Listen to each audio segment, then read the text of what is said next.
Spinning away, and nobody open. Now he flips it up into traffic and makes a mistake. Trying to force the play, and it's intercepted. BJ Mays rumbling down inside the 10. This is 365 Sports. Bowling Green with no timeouts. Singleton.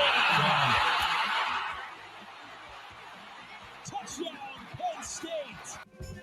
365 Sports is presented by IdealMRI.com. High-quality MRIs for $497 or less. IdealMRI.com. Your health is important, so is your budget. Klubnik, undaunted, unafraid, complete, Turner, touchdown! 365 Sports is also brought to you by Texas Farm Bureau Insurance, protecting Texans since 1952. Why not?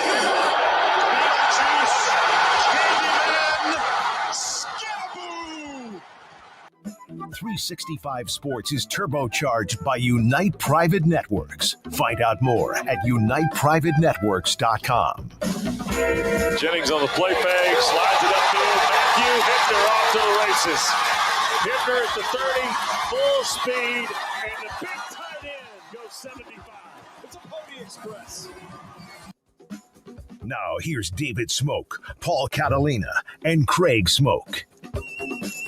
Smokey will be back tomorrow. Craig and I are here to take you through the next 3 hours.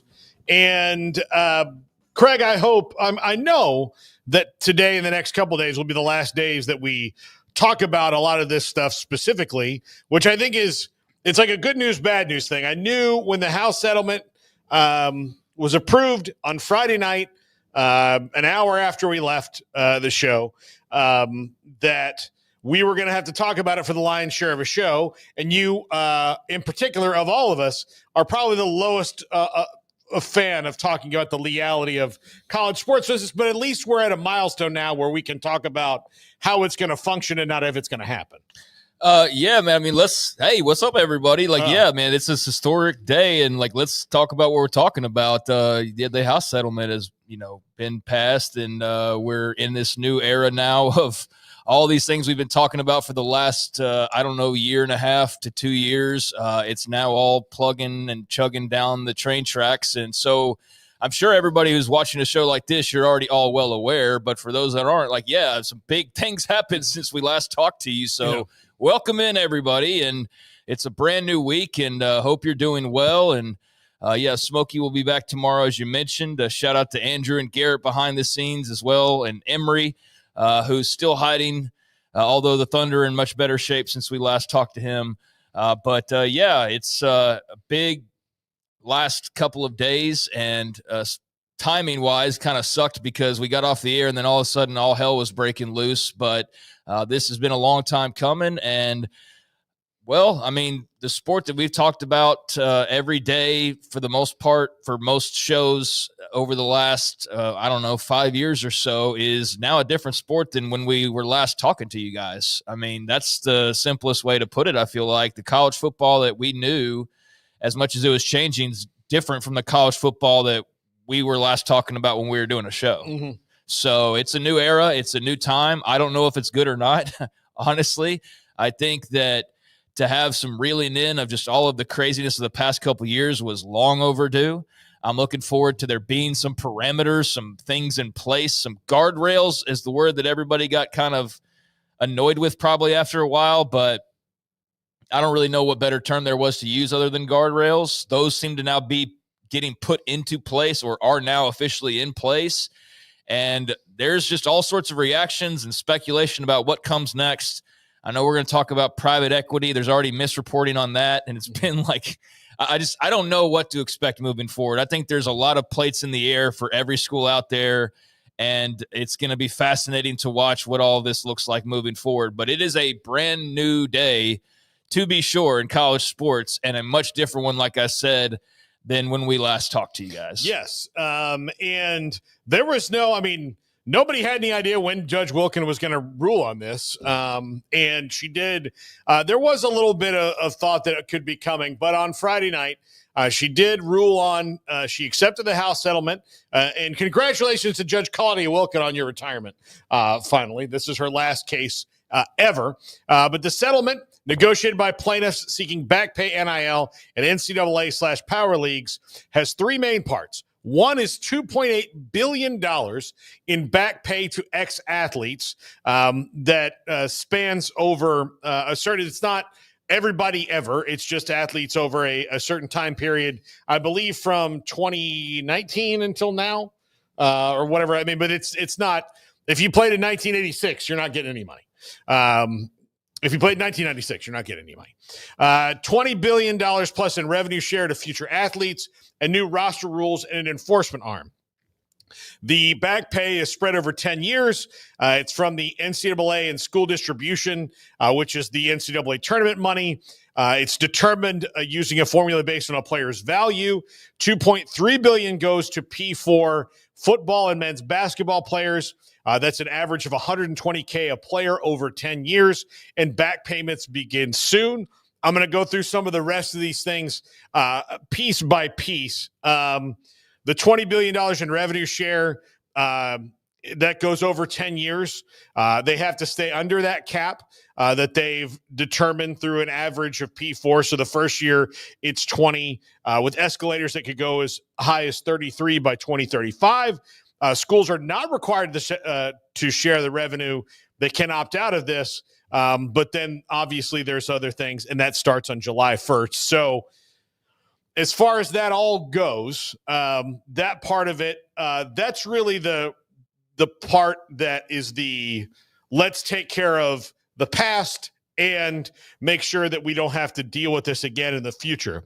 That is not to say this is not going to be challenged in a lot of different ways from people from groups who are not specifically covered in the settlement. But, that $20.5 million per school is $13 million to $16 million for football and $4 million for all the rest, really, based on the max that they can do. And they don't have to spend all of it. They can spend part of it if they like, but they have to, they only can spend 20.5 per school. Yeah, but it'll increase. Mm-hmm. I mean, it'll go up, but it'll be the same number for every school. Yes, correct. The past athletes goes back 10 years, so that's 2016 that you're talking about. If you played 2015 or prior, sorry for you. You just missed out on getting whatever that number is going to be for those past athletes. So, good for them and getting a little bit of change and getting something out of this whole situation. But yeah, the $20.5 million's the loose tag, but I guess I'd say loose tag. That's the figure, but it's not like they're beholden to, you can only spend $20.5 million. You can only, as a school, spend $20.5 million, but your collectives and your NIL wings and all of that's where the new fresh money that's going to sway people will come in, to where you're not just all spending the same amount, right? So like, you as Ohio State are probably spending the same amount as TCU. You're both spending $20.5 million, but it will be the Ohio State collective, or I guess not collective, but the NIL portion that will put the Buckeyes probably way ahead of TCU, right? Is that the fairest way to probably put it? So that'll be the difference maker is, you're all under a cap. Yeah. And like you said, not everybody has to spend $20.5 million, and some of them won't. Some of them won't do that. But some will pay 15, or some will pay all 20.5. And then how do you go above and beyond? Well, that'll be up to your NIL wings to come up with that. And then whatever they do come up with now, here's the difference. They won't just say like, that guy's getting $2 million for Lambo sponsorship, and then you never see a commercial or anything. It's like, no, that's going to be sent to the clearinghouse, who will look at the deal and say whether it's valid or not. And so you can't just slap a store name and think you're going to get away with saying, oh, well, they're sponsoring this guy for $150,000. It's like, no, that's not valid. That'll get nixed. And so there will be some guardrails, is the best word, I guess, to use, on the NIL deals as well. But there are, and here's the thing. This is them telling you, here's the easy way to get around it. If you are a business and would like to give this guy this money, then just make sure that, hi, I'm Craig Smoak, quarterback for the Oklahoma Sooners, and I'm here to tell you about Bob's Ice Cream. I love Bob's Ice Cream. That's all you got to do. I mean, more or less. Well, within reason. Yeah. Well, I mean, that's more than, speaking of Oklahoma, when they're doing Big Red Motorsports, and Adrian Peterson nearly got banned, and they nearly got in a whole lot of trouble. Rhett Beaumont did get kicked off the team. And that was a big old mess that could have been messier, but wasn't very fun at the time, because back then you were actually still afraid of the NCAA to some extent. That all turned out to be a false job, right? So I think that what you said is the old way, where you could probably get away with some things, but I don't think now with the system in place, they're going to check on that. So if Bob's Ice Cream is going to have you do some work. Well, that's what I'm saying. Is like, there's Bob's Ice Cream can't just say, hey, we're going to pay $2 million to this 5-star wide receiver and then don't do anything with it. There's going to have to be commercials. There's going to have to be like a way that guy's earned that money to prove it to the clearinghouse that it's not just pay for play. And you're just saying, oh yeah, he's a sponsored athlete for $1 million.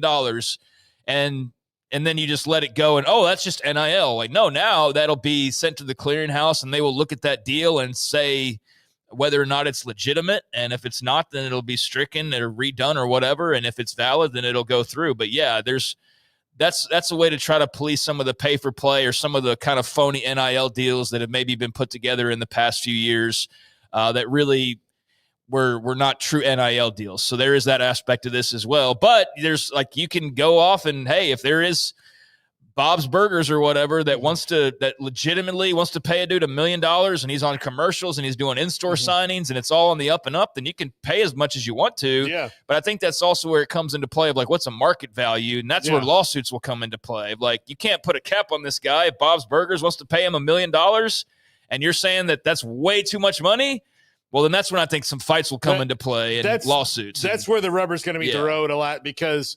where the NCAA and the colleges are going to say, like, no, this is maybe more of a $25,000 thing. Bob, if he's got enough burger chains and ice cream stores, can say he's worth what I say he's worth to my company. Yeah, so, but at the same time, how many guys are going to want to burn $1 million? Not many. And again, I think that's going to be few and far between. But I think the bad actors are going to get sorted out a little bit, because they're going to realize like you got to actually like do it for real, and it's not just throwing money and saying, oh, it's NIL. Like, now there actually be a purpose behind it. So I think that'll clean up some of it. But the bad faith people are going to be bad faith people. Well, they'll put a shell corporation together to help Ohio State win a national championship. They've been doing this for a long time, just finding ways around it. So, by the way, all these schools, there's everybody's putting out their notes graphic today, right? Of like, we've opted in, and like, that whole deal. And I'm seeing that from a lot of different schools. So, yeah, I mean, this is a big, exciting time, but there will be some fallout. And I mentioned the graphics part because everybody's been preparing for this. So it's not like those same bad actors are not over the last year sitting there going, well, how do we get around this or how do we get around that? And so, yeah, I'm sure we'll see some very creative ways that people will still be doing the same old thing and just spelling it differently. Would you like to know the first one? I think they will try. Go ahead. Every deal that's above $600 has to go to the clearinghouse. So if you don't want it to go to the clearinghouse, just make all the deals worth $500. And instead of doing, one of them, like one $600 deal, you can do 25 separate $500 ones. That's where those things will have to get sorted out because much like, I think it used to be, I don't know what it still is, but like $10,000, if you transferred $10,000 from one account to another, the IRS could flag that. So a lot of people, if they wanted to do that, would make, say they wanted to move $100,000, they would move, $9,900 11 times and $100 once, and then it wasn't flagged under the system. So those are the kind of things they're going to try to do at first. I wonder how those get weeded out. Yeah, I don't know how something like that will work because then that's a lot of obligations you suddenly have as the athlete because you're going to have to do something for 20 different businesses. And by the way, it's in typical college. Or it's the college same business 25 times. Huh? I would say it's the same place 25 times. So like if you say they want it, like Bob's Burgers wants to pay you a bunch of money, but they don't want it to go to the clearinghouse. Yeah. The only reason it has to go to the clearinghouse is if it's over $600. So if they keep that under $600 and just spread it out over micro payments 25 times, then technically it doesn't go to the clearinghouse. Yeah, but I mean, what are you doing, like a weekly $600 deal? Maybe. But can you do that? So you're going to do 52 deals that are weekly deals for $567? Like, if it keeps, is that worth all the trouble? If it keeps, look, like you said, bad actors, if it keeps well, you out of I trouble. hate the fact that like we're sitting here talking about, and the first thing we're talking about is how these schools are going to cheat to get around the new rules that are finally being put in place to try and. But that's one of the things I saw was who's the first person. There's going to be somebody that submits 50, like, or they see $500, dollar deals. I just think if you're the clearinghouse, you look at that and you go like, okay, like, Yes. Go back to your drawing board. That is ridiculous. Like, that's not going to fly. They've got to catch that and make sure that they codify that in the rules of, hey, Well, it's like anything else that people will find a way. Currently, it's not. So, under the rules of that. I mean, is it though? No, I mean the person I saw that brought that up was like, no, right now it's not in there. Like, so he's like, an immediate thing I see for bad actors is it's really easy to get around it is if you just have a less than $500 deal, you can give this one person a bunch of those. And if they don't have to report them all or at all, they can just take them and do them. Then, like you've got, the clearinghouse won't catch it. Cool. That's a really long way to get like $40,000 into the hands of one guy, much less like the entire team. So that just seems like tedious as hell to have to do that. But yeah, I'm sure somebody's already trying to figure out ways to do that. And like I just said, in typical college sports fashion, particularly football, here we are trying to figure out how people will cheat this immediately. So that's not a surprise, and that's par for the course, definitely. But yeah, I'm sure there's a lot of people who have been using these last few months to figure out ways to exploit the system and get around it because that's what they do. And so we'll see some examples of it sooner rather than later, I am sure. Yeah. So Title IX is not exempt. I think that's going to be the next lawsuit that we see because there's there's not been a clear answer on how Title IX and this go together. We'll ask Amanda Christovich from Front Office Sports. She's coming up next at 3:30. Her thoughts on that and what they do, because there's not been anything that they've been able to really specifically say, well, this is how you make it Title IX compliant. And then there's the roster restructures, which we've talked about. There'll still be walk-ons because most schools won't scholarship 105 guys up from 85. Men's basketball is up to 15 from 13. Baseball is up to 34 from 11.7. So I know there was this great outcry about walk-ons, but they're still going to exist. There probably just won't be as many of them.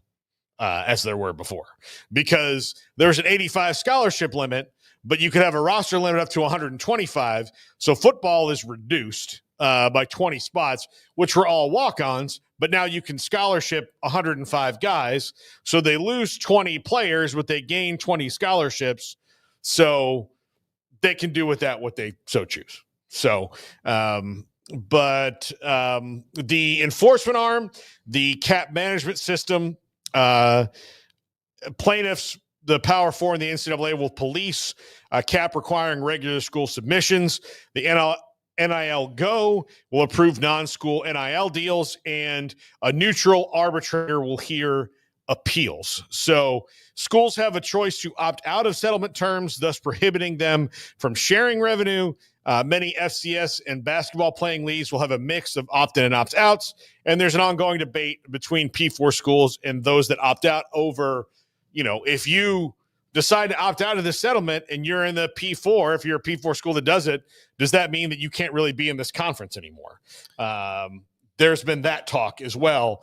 I wonder who in the Power Four would do that, would opt out. Well, I don't know. There's some schools already apparently signing up for private equities. I'm sure we're going to get to. Yeah. So, and they're not the schools that anybody guessed, because I've got a hilarious example of seeing like 5 tweets in a row of people as confidently as possible. No, dude, it's these schools, and every single one of them are wrong. Mm-hmm. Every single one of them are like not even close to being correct on who's already jumping into the PE pool, including the initial report's not even correct. Basically, we find out 10 minutes after it was published that it's not even all the way accurate on the 2 schools that have accepted PE, apparently.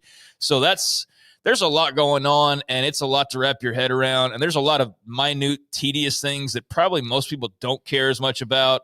I know some things I don't care as much about, and there's a lot that I'm kind of like, all right, so what does this look like on the other side? Like, when all that gets figured out, what does this look like on the other side? How quickly do we get there?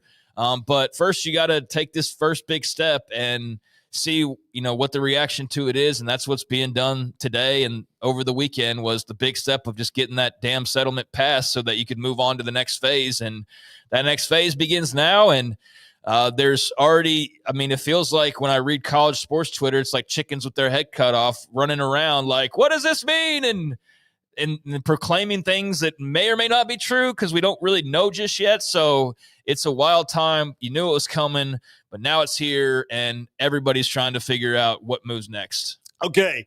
So earlier today, there was a conference call with the Power Four commissioners and Pete Bavacqua and Teresa Gould, and I want to say one other person was on that, but Matt Hayes, college football, said, quick synopsis of the commissioners on all things college sports moving forward. They're winging it. ACC Commissioner Jim Phillips: it isn't going to be perfect, but we're committed to progress. So, again, they're trying to figure all this out right now. And mostly, and look, I'm not knocking them for not knowing this. They don't know where the challenge is going to come, where the, like, where's they don't know the first lawsuit. Yeah, exactly. Yeah. Where's the first landmine that wasn't covered in this that somebody steps on? Where, when somebody decides to challenge the clearinghouse, what is their actual beef with it? And did we mess up and leave something out of that as well? Well, I do feel like there is going to be more of an authoritarian lean to college sports than there's been from this free reign, like anything goes kind of feeling over the last couple of years. And authoritarian is probably too strong of a word, but there's going to be an authority. Is that better? That make more sense? There's going to be more of an authority, which was supposed to be the NCAA and for a very long time was. And then they've just been so toothless. And then when they haven't been toothless and unfairly get portrayed that way, their own rules work against them to where they can never win any lawsuits. So it's like just been this pointless cycle of try to punish, get sued, lose lawsuit, start back again. Try to punish, try to enforce actual rules. Tennessee gets mad. They sue. They go state court, like all these things.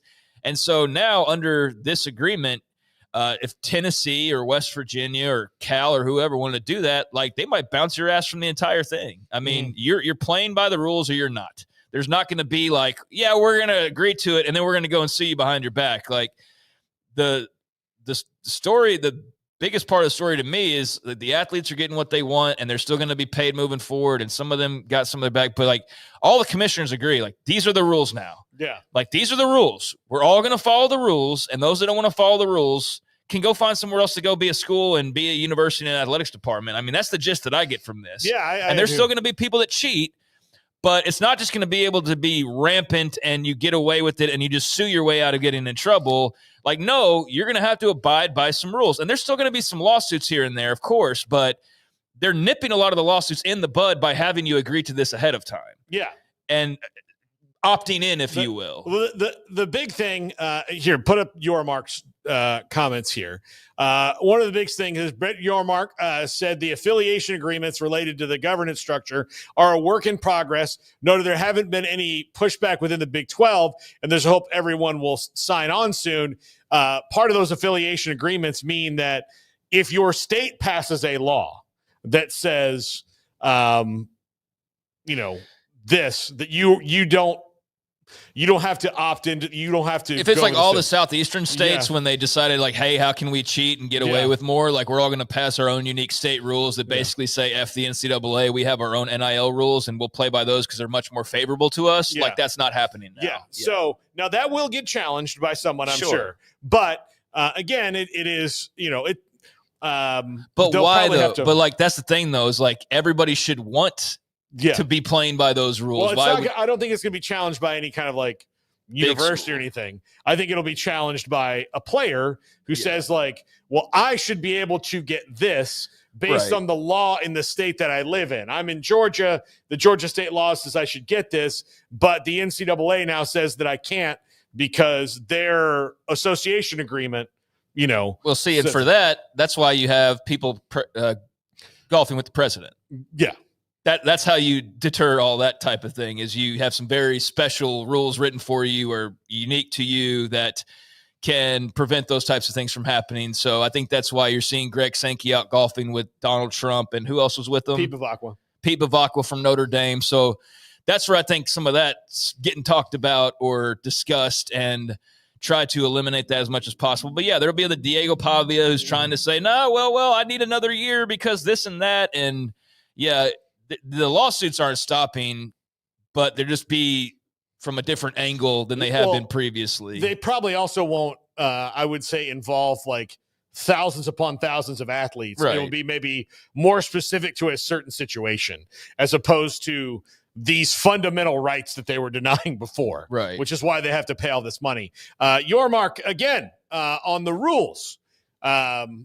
He said, we're providing the rules to the new College Sports Commission, and we'll be governed by those rules. And if we break those rules, the ramifications will be punitive, which is really good because most of the time, it varies from school to school, and schools that do the same exact thing because of maybe who they are or they have a friend of the factory don't get as punished. The other thing I think they need to make sure that they do, which I'm sure they will, is that this crap can't take 5 years. Right. Like, you can't take 5 years to investigate something anymore. You can't say, like the Michigan thing has already shown that they can do it pretty quick, and they can maybe even do it quicker than they did that.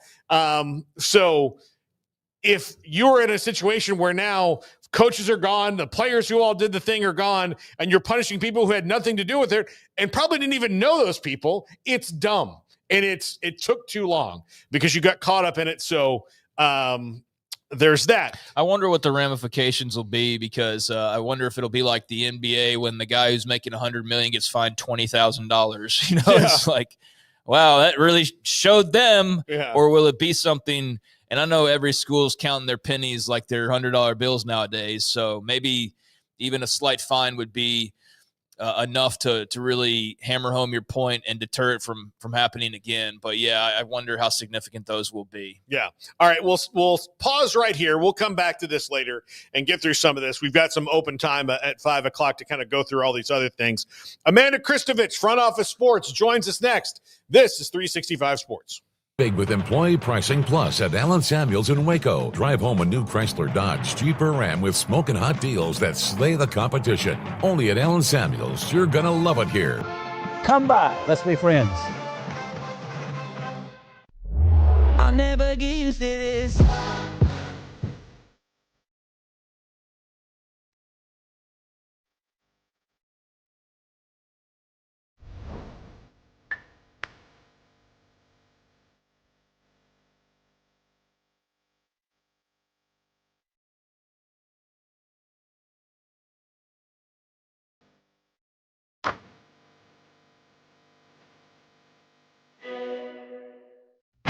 Developed by Startup Waco, a nonprofit organization, GXG is a program designed to support the entrepreneurial development of Baylor University student athletes through NIL activations. The program helps student athletes maximize their platforms and offers a comprehensive support system for them to create and grow new businesses that not only benefit themselves, but also uplift the local economy.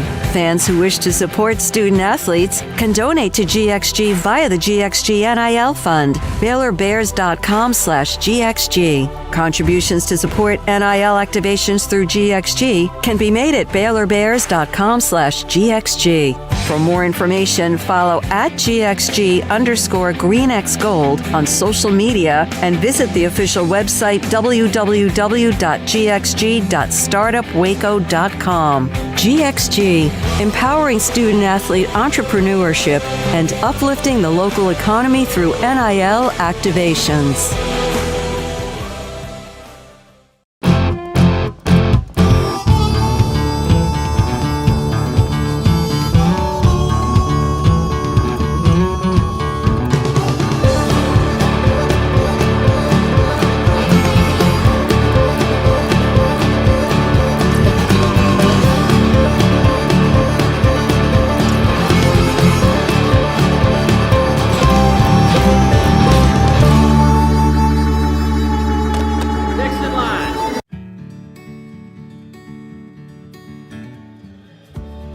Whatever it is you wrangle, whatever seeds you sow, no matter what you nurture or what you choose to grow, at Texas Farm Bureau Insurance, we're proud to protect all Texans.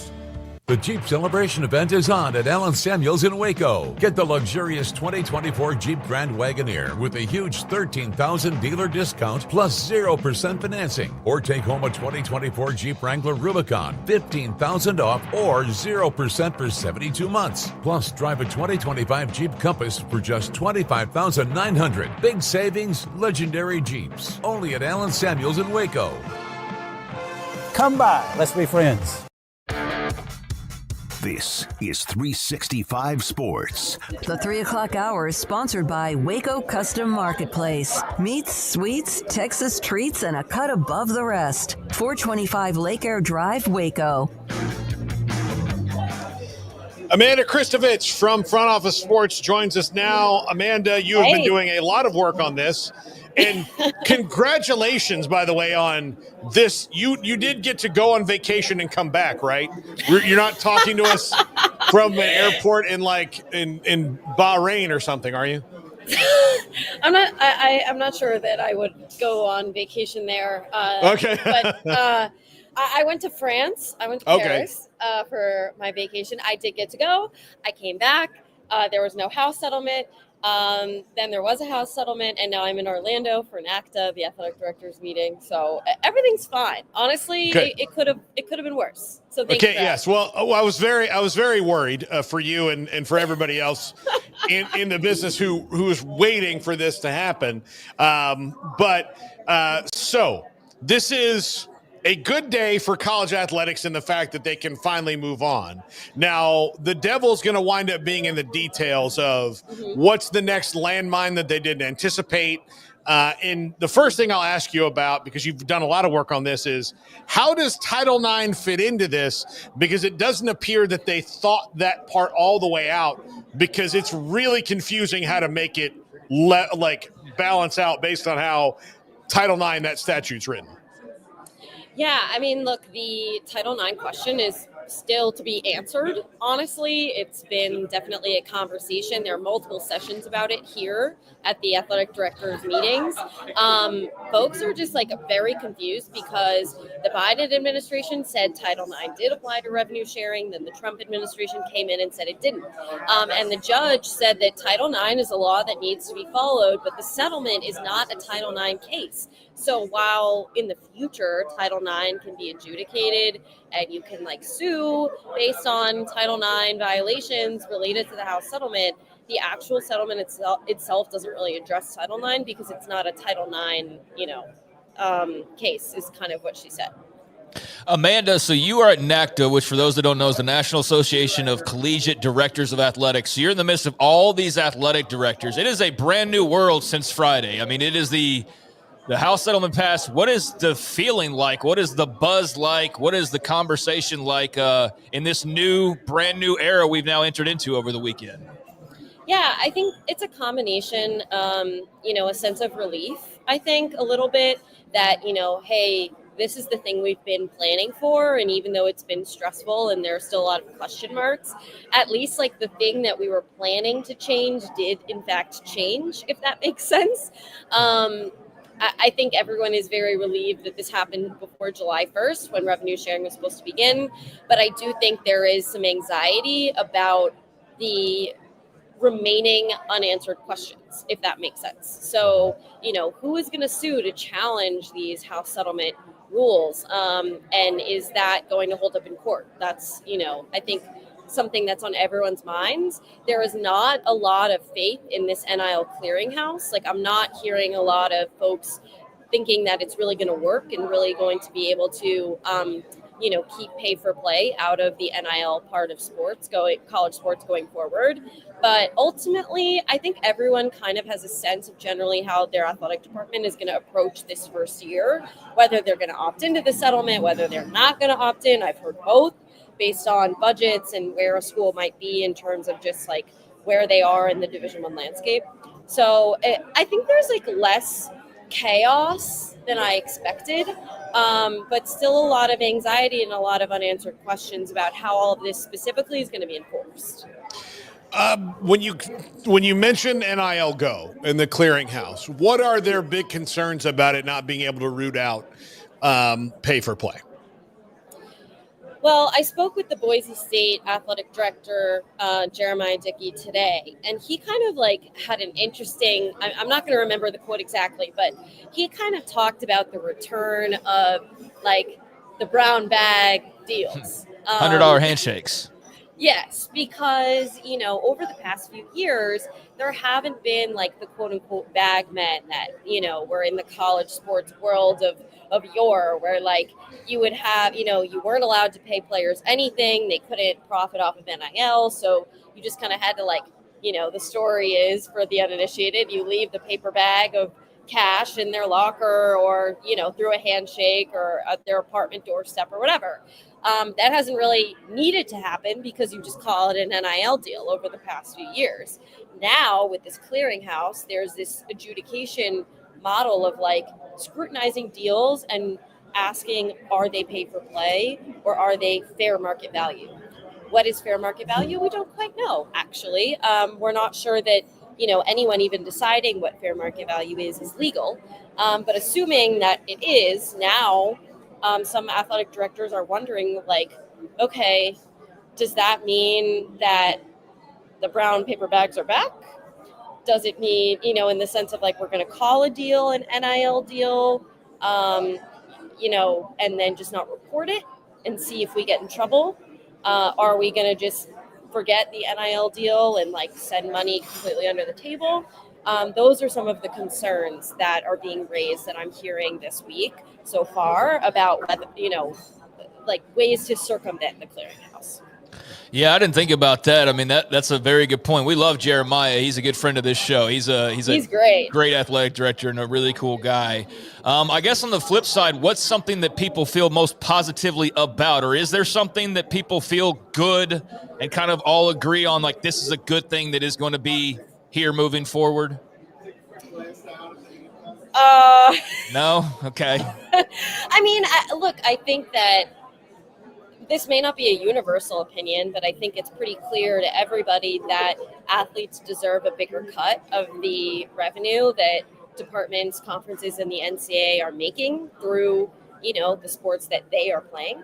And so creating a model to pay players, even if you don't like the way that the model was created or the way it's going to work, like I feel like there's a general consensus that everyone's in favor of players getting more money and being able to offer players more money as a recruiting incentive.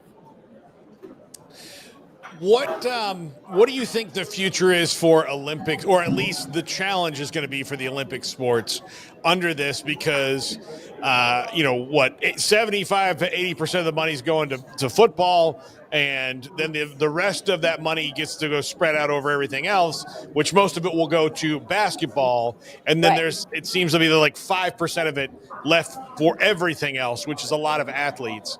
In Olympic sports seem to be maybe in a little bit of danger. Yeah, I mean, I think there's been concern that Olympic sports are going to get cut because, schools love every time there's a new athlete compensation model that comes out, schools love to sort of threaten like, oh, well, we're going to have to divert our funds that we send to Olympic sports in order to pay for this new thing. And we've seen a couple examples of schools cutting sports, but newsflash, that hasn't gone over well from a PR standpoint. So I don't think we're going to see as much of that as maybe we were warned. I do think that Olympic sports athletes are going to struggle to get a cut of the revenue share model that is like anything substantial. I spoke with Texas Tech's athletic director last week. Amid their softball women's college World Series run. And he kind of talked about we are going to allocate the percentage of revenue that the team brings into our athletic department. That's how much revenue we're going to give to said sport. So softball makes 1% of Texas Tech's athletic department revenue, or at least it did in a couple of years ago when he was the example he gave me. And 1% is still a few $100,000, but it's not a lot in the grand scheme of things. Now, he said that this is going to incentivize at least the bigger athletic departments to try to make more money off of their Olympic sports. And in turn, the higher percentage of athletic department revenue you make, the more you're going to get in rev share, right? So the question is, which athletic directors and which schools are willing to invest in that to figure it out? Because it's certainly possible. There's so much untapped potential in a lot of these Olympic sports to be more so self-sufficient from a revenue generating standpoint. And even some of the biggest athletic departments, we're just not there yet. So I think it's a question of who is interested in making that extra effort. Well, yeah, I've always thought there's got to be a middle ground between we watch it so intently every day for 2 weeks and then never, right? So if I'm going to watch every single swimming heat and event during the Olympics for 16 days, there's got to be a middle ground where I will watch it at least a little bit more than 0 times every 4 years, right? That's the thing. I want, that's the middle ground I guess they have to find. When it comes to the enforcement arm, and they obviously have a new a guy who's in charge of that, comes from Major League Baseball. Do they believe it will be faster and more efficient? And do they believe that it will be, when Brett Yormark says that they'll be punitive, what kind of punishments can we expect for bad actors in this system that really sting? So loss of eligibility is something that is written on this new enforcement arm's website as a potential ramification of not following the rules, whether that be, you don't put your deal in the clearinghouse, or the deal is said to be pay for play and you go forward with it anyway. But beyond that, we don't know. I actually asked that question of all the power conference commissioners today in that press conference. And I said, what are the punishments going to be? And I believe ACC Commissioner Jim Phillips was the one who answered the question. And he said, kind of gave this long-winded answer of we've had all these discussions about it, blah, blah, blah. Ultimately, they don't know yet. They were like, Brian Seeley, the new CEO of the commission, is going to decide that. So we don't know. Which is pretty crazy, because the athletes are supposed to start reporting their deals, but they don't know what the punishment is for not reporting. And as was brought to my attention here, it's hard to convince 18, 19, 20-year-olds to give up 6 figures or more when they don't know what the punishment is for not doing so. Yeah, and they've got 2 days, right, to start doing that. Like that's when it opens. They have to submit that. Well, I mean, I guess it opens on July 11th or June 11th. They don't have to specifically do it that day, but they do have to do it if they want it in the clearinghouse. So it seems like you're walking around a room full of really confused people, but at least they know what specifically they're confused about now. Yes, that's a great way to put it. Yes, They know they are definitely confused, but they know exactly what their questions are now. And so now it's like a combination of like relief that it happened, a little anxiety about what's next, a little confusion, and also like some frustration about like, okay, well, the questions that we had that we didn't get the answers to, we were told we would get those answers when the settlement was approved. It's been approved. So now we want the answers so that we can plan our academic year. Yeah. Okay. So there are whispers of maybe a congressional bill appearing before the House soon. That it's could be out of committee and presented for a vote at least sometime soon. I would assume that should this budget reconciliation hit the wall again, that's going to be way further backburnered. But is there more optimism about that happening, especially given the fact that Greg Sankey and Pete Bavacqua were at Bedminster with President Trump over the weekend? I'm not sure. Clearly the House of Representatives has taken a bigger interest in legislating college sports, in my opinion, at least now than they did before. But I still see the Senate as the sort of main body because, you need 60 votes to get anything through the Senate. Therefore, you need 60 votes from the Senate to get anything into law. So I'm not, if there's no more consensus in the Senate than there was 2 days ago, 2 weeks ago, 2 months ago, if the House is talking about NIL, like that still doesn't get past the biggest hurdle. You see what I'm saying? But there is a bill that they're going to discuss on Thursday, and we'll have to see, what the finer points of it are. But again, like even if it passes the House, which Republicans have like a pretty comfortable majority, the negotiations that are going to have to take place in the Senate like still exist. Okay, so one major thing is resolved, but it created a bunch of more issues. Is that like what is the focus of your writing going to have to be on it now, or do you have is it like a myriad of different things that's going to happen? So, look, there is a lot of fallout to this, and there are a lot of questions. I'm going to be asking who's going to file the first lawsuits, and are they going to be successful? I'm going to be asking what sorts of congressional maneuvering, as we talked about, is going to be different. Are there going to be new asks, new lobbying parties? Is the Trump administration going to make a decision about whether or not they want to be involved in this? And then I'm just going to try to talk to as many people as I can about whether or not there is a positive or negative impact to them because of the settlement. I think that's kind of how things are going to shake out. Obviously, there was a lot of private equity news today as well. Mm-hmm. Private equity getting into college sports is a new revenue stream, which, there's more incentive for that now than ever. So we'll be following that as well. But I got a long list of stories to go through. Okay. The last thing I'll ask you, affiliation agreements that would, I guess, supersede state law in a lot of cases. If Alabama has a law that says this is what schools can do or athletes are entitled to, but it doesn't fit in with the House settlement rules and what the new commission comes up with, you have to sign it to be in the SEC or whatever. How do you think those will come along, and do you think that anybody will opt out because of those things? Well, Brett Yormark today said that there was no pushback about the affiliation agreement that he presented to his schools last week at their spring meetings, which I found to be quite interesting. I had heard at least a few weeks ago, a month ago, that there was some pushback about these affiliation agreements.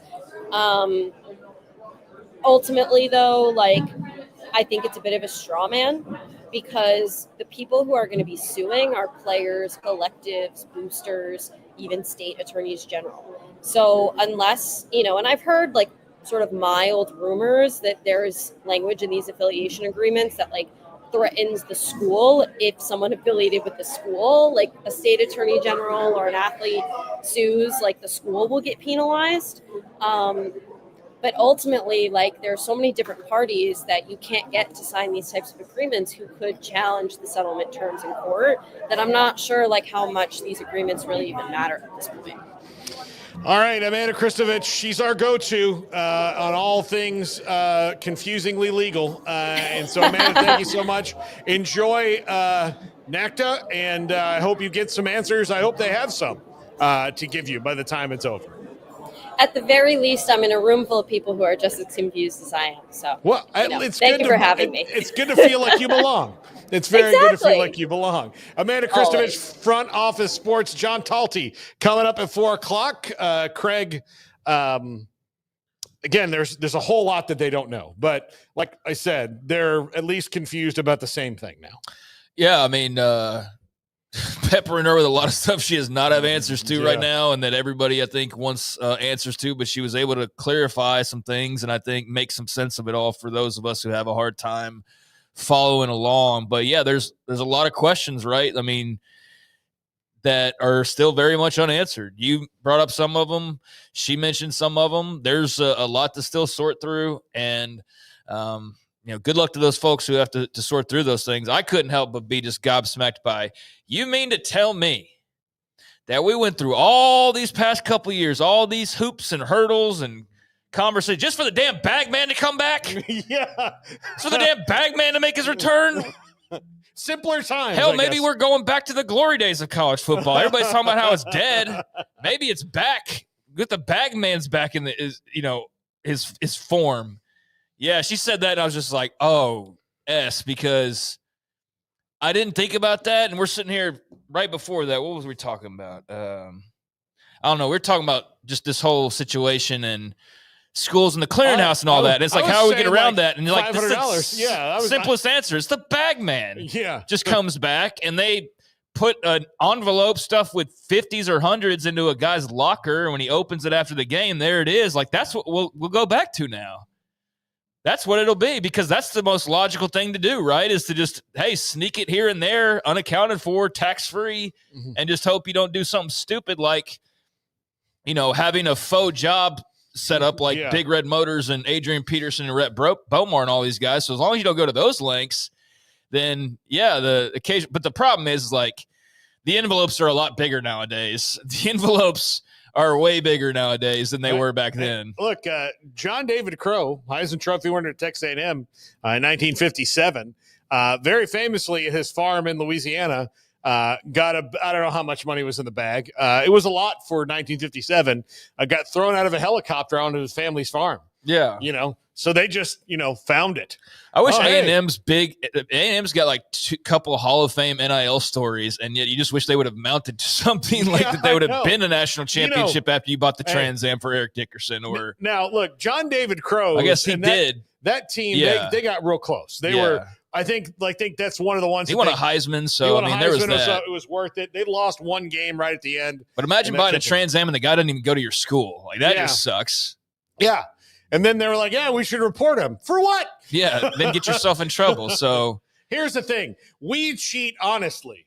SMU cheats dishonestly, if that makes sense. Like, yeah, well, I'm just blown away by the idea that, like, the Bagman's going to return. So those guys who have now been running NIL collectives for the past 2 years can now take the mask off and go back to their origin stories and get back to business like it was always done beforehand. But, she said that. And of course, like, Jeremiah was on our show just last week, and that is something I can't believe I didn't think about it either. It's just like, I thought that was the point, right? Like, we did all this to get rid of that, or to I guess legalize the Bagman. They're legalizing the Bagman. Yeah. But now the Bagman shouldn't have to stuff envelope with $2,000 in your locker. He can just give that to you and say you're sponsoring whatever, you know, like frozen yogurt company or whatever, something like those. So yeah, like the whole point was to get athletes money. But then it was, well, why aren't they allowed to get money? And that's when you're like, well, why do they need bagmen? And why aren't they allowed to get this money legally if somebody wants to give it to them? And that seems illegal. And it was and is. And so, yeah, that was part of the deal, was having to hide all of the money that was going around. And then once it became clear how much money there was and how it didn't make sense anymore for it to not be going in some ways to the athletes, that's when just the whole top got blown off. And that was a foregone conclusion. It was going to happen at some point. I just think it happened so suddenly.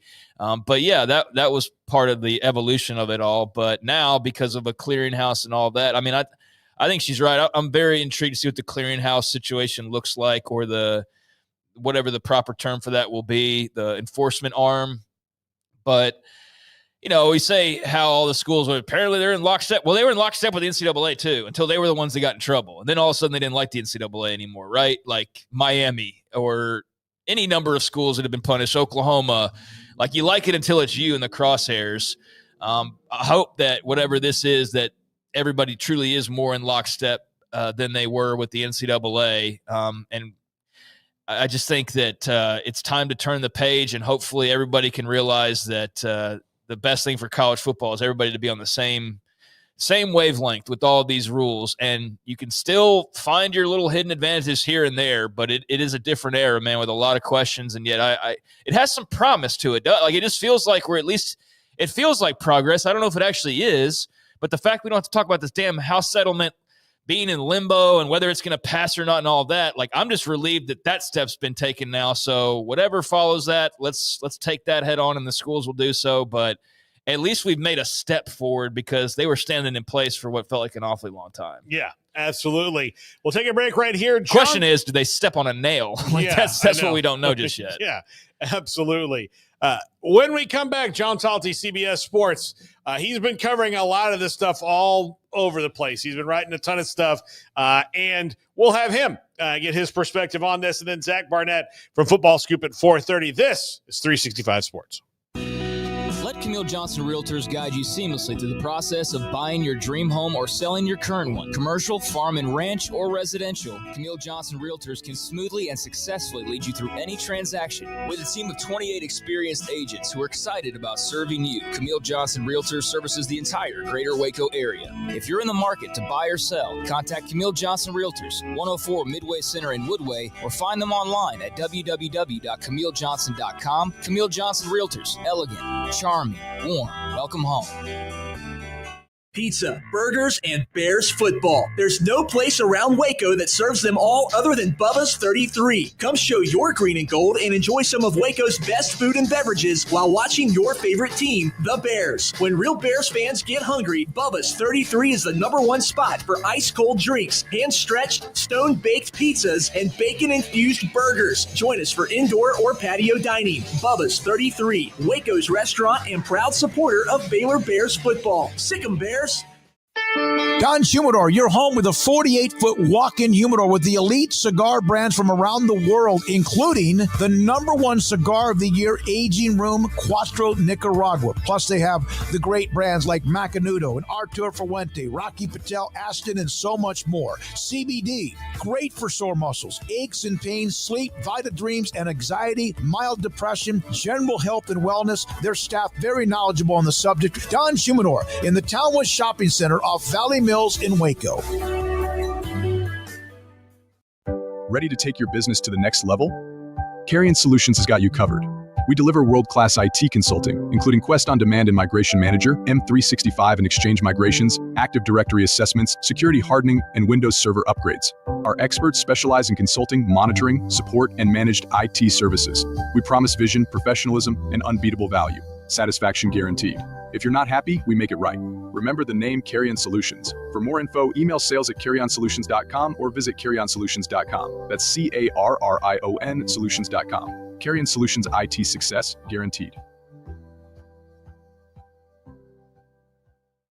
At Ideal MRI, we feel blessed to be part of the Waco community. We're a small family business here in Central Texas. At times like this, the cost of healthcare has never been more important. And unfortunately, significant illnesses and injuries still occur. And that's why Ideal MRI is open and here to serve you through this difficult time. So if you need an MRI, ask your doctor about Ideal MRI. You can schedule online in minutes at idealmri.com or call 833-IDEAL-MRI.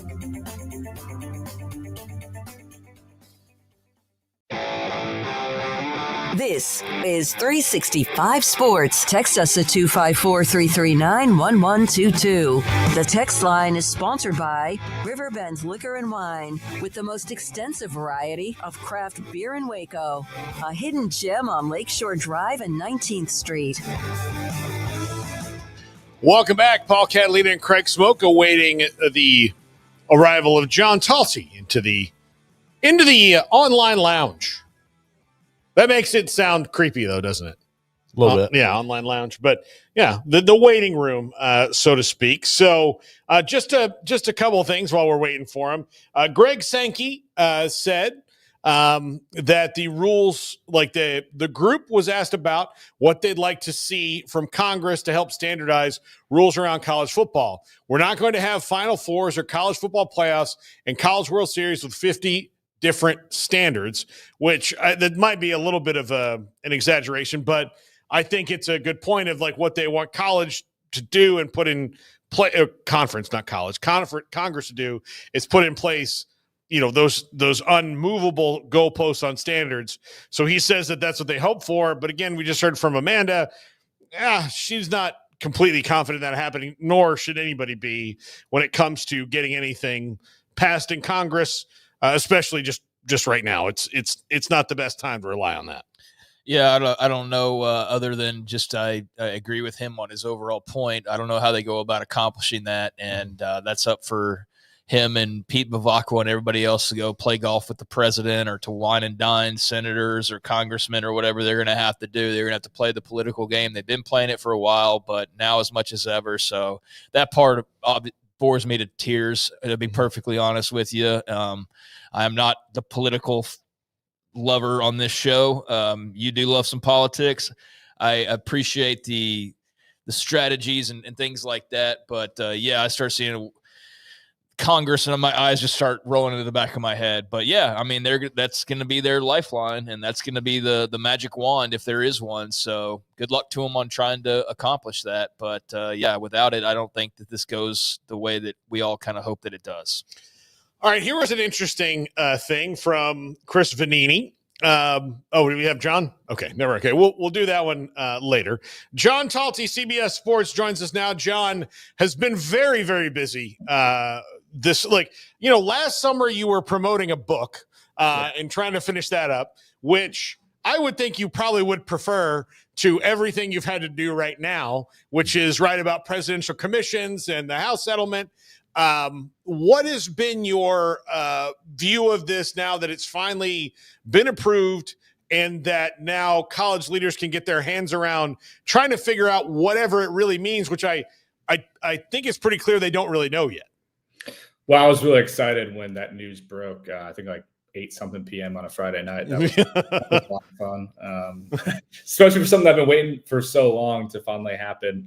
But I think that, one, just on a personal level, I'm very excited to never have to write if the House settlement gets approved. So that's great that we know that it's happening. And I think now, I remember when it finally broke, I got multiple texts from people, in the college sports world, like, all right, let's get to work. So I think the good thing is that now we're going to see, how this actually works in reality. And, people like me and, others in our industry who I respect have written a lot about hypothetical, theoretical things, if this happens, what will happen? Well, we're about to actually find out. We're about to get these kind of stress tests when it comes to the NIL stuff. That's a big part of, I think, the questions around how this is going to work. Well, we're going to have deals that get sent through this clearinghouse, and they're going to either be approved or rejected. And then we'll see what happens from there. But I think that's the thing that's going to be, really interesting, exciting, whatever you want to call it, that we'll finally have some real data to work with and not just people like me theorizing as to what it could be. John, I know you passed along the quote from Brett Yormark on the affiliation agreements. What are your thoughts on those overall? Do you see any hiccups? And for a Brett Yormark or any other leaders maybe that you've heard from talk to, kind of what stands out in the midst of all the words flying around here of the past couple of days? Yeah, affiliation agreements, from everyone I've talked to, they believe they're critical. You got to have everyone on board with what they're saying they're going to do. Greg Sankey told an anecdote that, at his recent, meetings that, whether it was presidents, ADs, football coaches, whenever he was in those meetings, he kind of brought up the same thing. Like, basically, do you want to live in an unregulated world or do you want rules? And he said time and time again, people said they wanted rules, they wanted structure. Well, that's what you want. Then put your money where your mouth is and sign up and abide by what the rules of this thing are going to be. And I think what you've seen, and I think, Kansas AD has maybe been the most outspoken in recent days, but you're seeing this kind of dichotomy of, ADs, commissioners, other people involved in kind of at ground level at this building this new world of what the house settlement is going to be like, trying to be optimistic about it, trying to believe that it's going to create real solutions. And then you have these other people, football coaches, personnel people, whether they're talking anonymously or, just behind the scenes, the people like me and others that are just so deeply skeptical that any of this stuff's going to work. And so you're seeing some frustration, I think, on both sides, whether it be people live in this world every day who think that some of this stuff is Pollyannish and has no hope of being successful.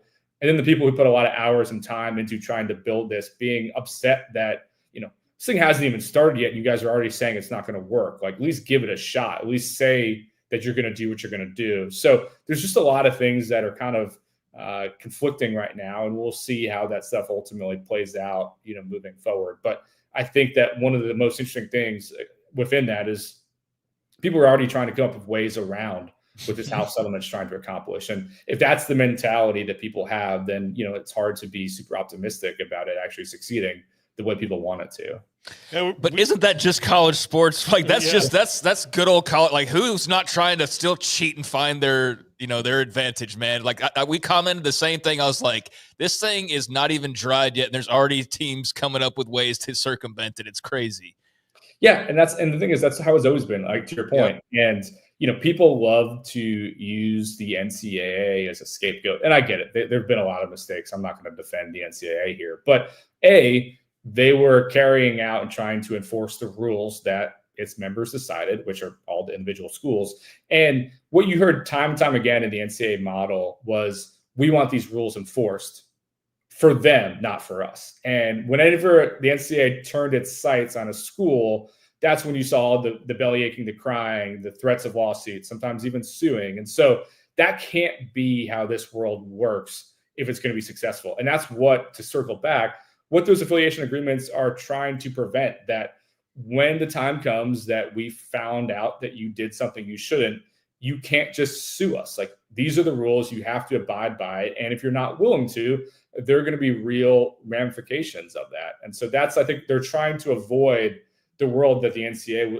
was in, where its enforcement team was essentially unable to do anything, basically out of fear of getting sued or whatever it might be. That can't be how this one works. What do you think of the obstacles ahead of the new enforcement arm? First of all, they have to make the rule. Like, they have this as the skeleton of the rules, but they haven't really made specific rules for enforcement yet. That's coming based on, Brett Yormark's quote. We're going to have rules. We're going to give them rules. Those will be forced and they'll be enforced, and the punishments will be punitive. What are the challenges for them to actually set up those rules, given everything we just talked about, of people already trying to figure out, like, how do I be a bagman again? Yeah. The rise of the bagman. What a time.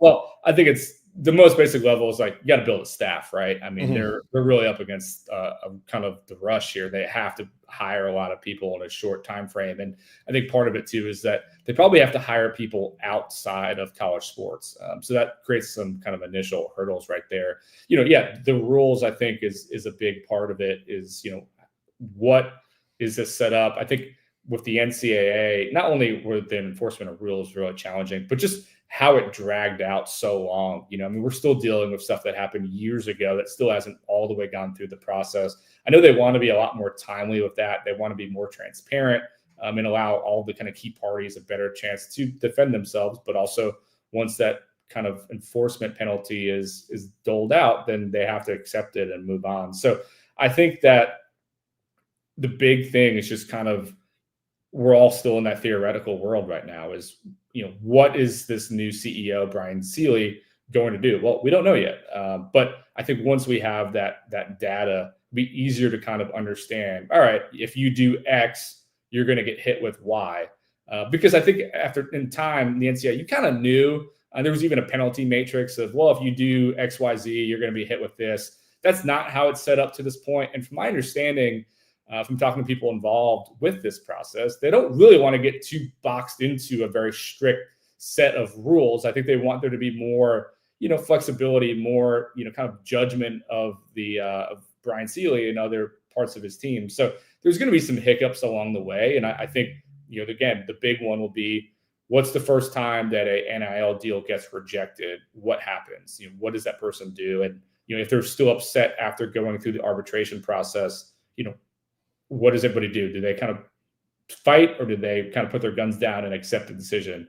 That's going to be a really telling moment, I think, for how this new system is going to work.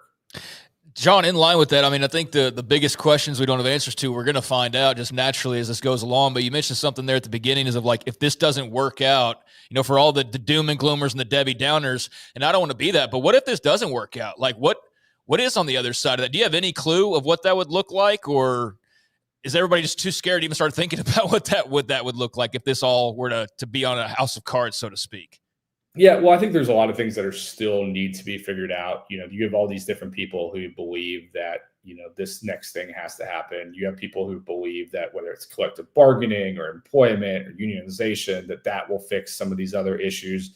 We've, of course, seen that even today, the commissioners are renewing the need for congressional help to fix some of their problems. So I think that partly, if it doesn't work, you'll see a renewed push for other areas where they feel like they might get the solution that they're not getting with the House settlement. But I think ultimately, the broader thing is, if it doesn't work, then, do we see down the line a breaking away from the NCAA system and having to basically create a whole new world if this current one can't work with the restrictions that they're under? There's a lot of people who believe that that's possible. There's been talk about, breakaway for years now. And I think there's many people who don't want that to happen. And even, Greg Sankey, SEC meetings recently was talking about how, people complain to him about like, why are we still in the NCAA? But, they're still accepting bids to the College World Series and the NCAA tournament. And so, people love to get mad at the NCAA, but they still like to participate in its events,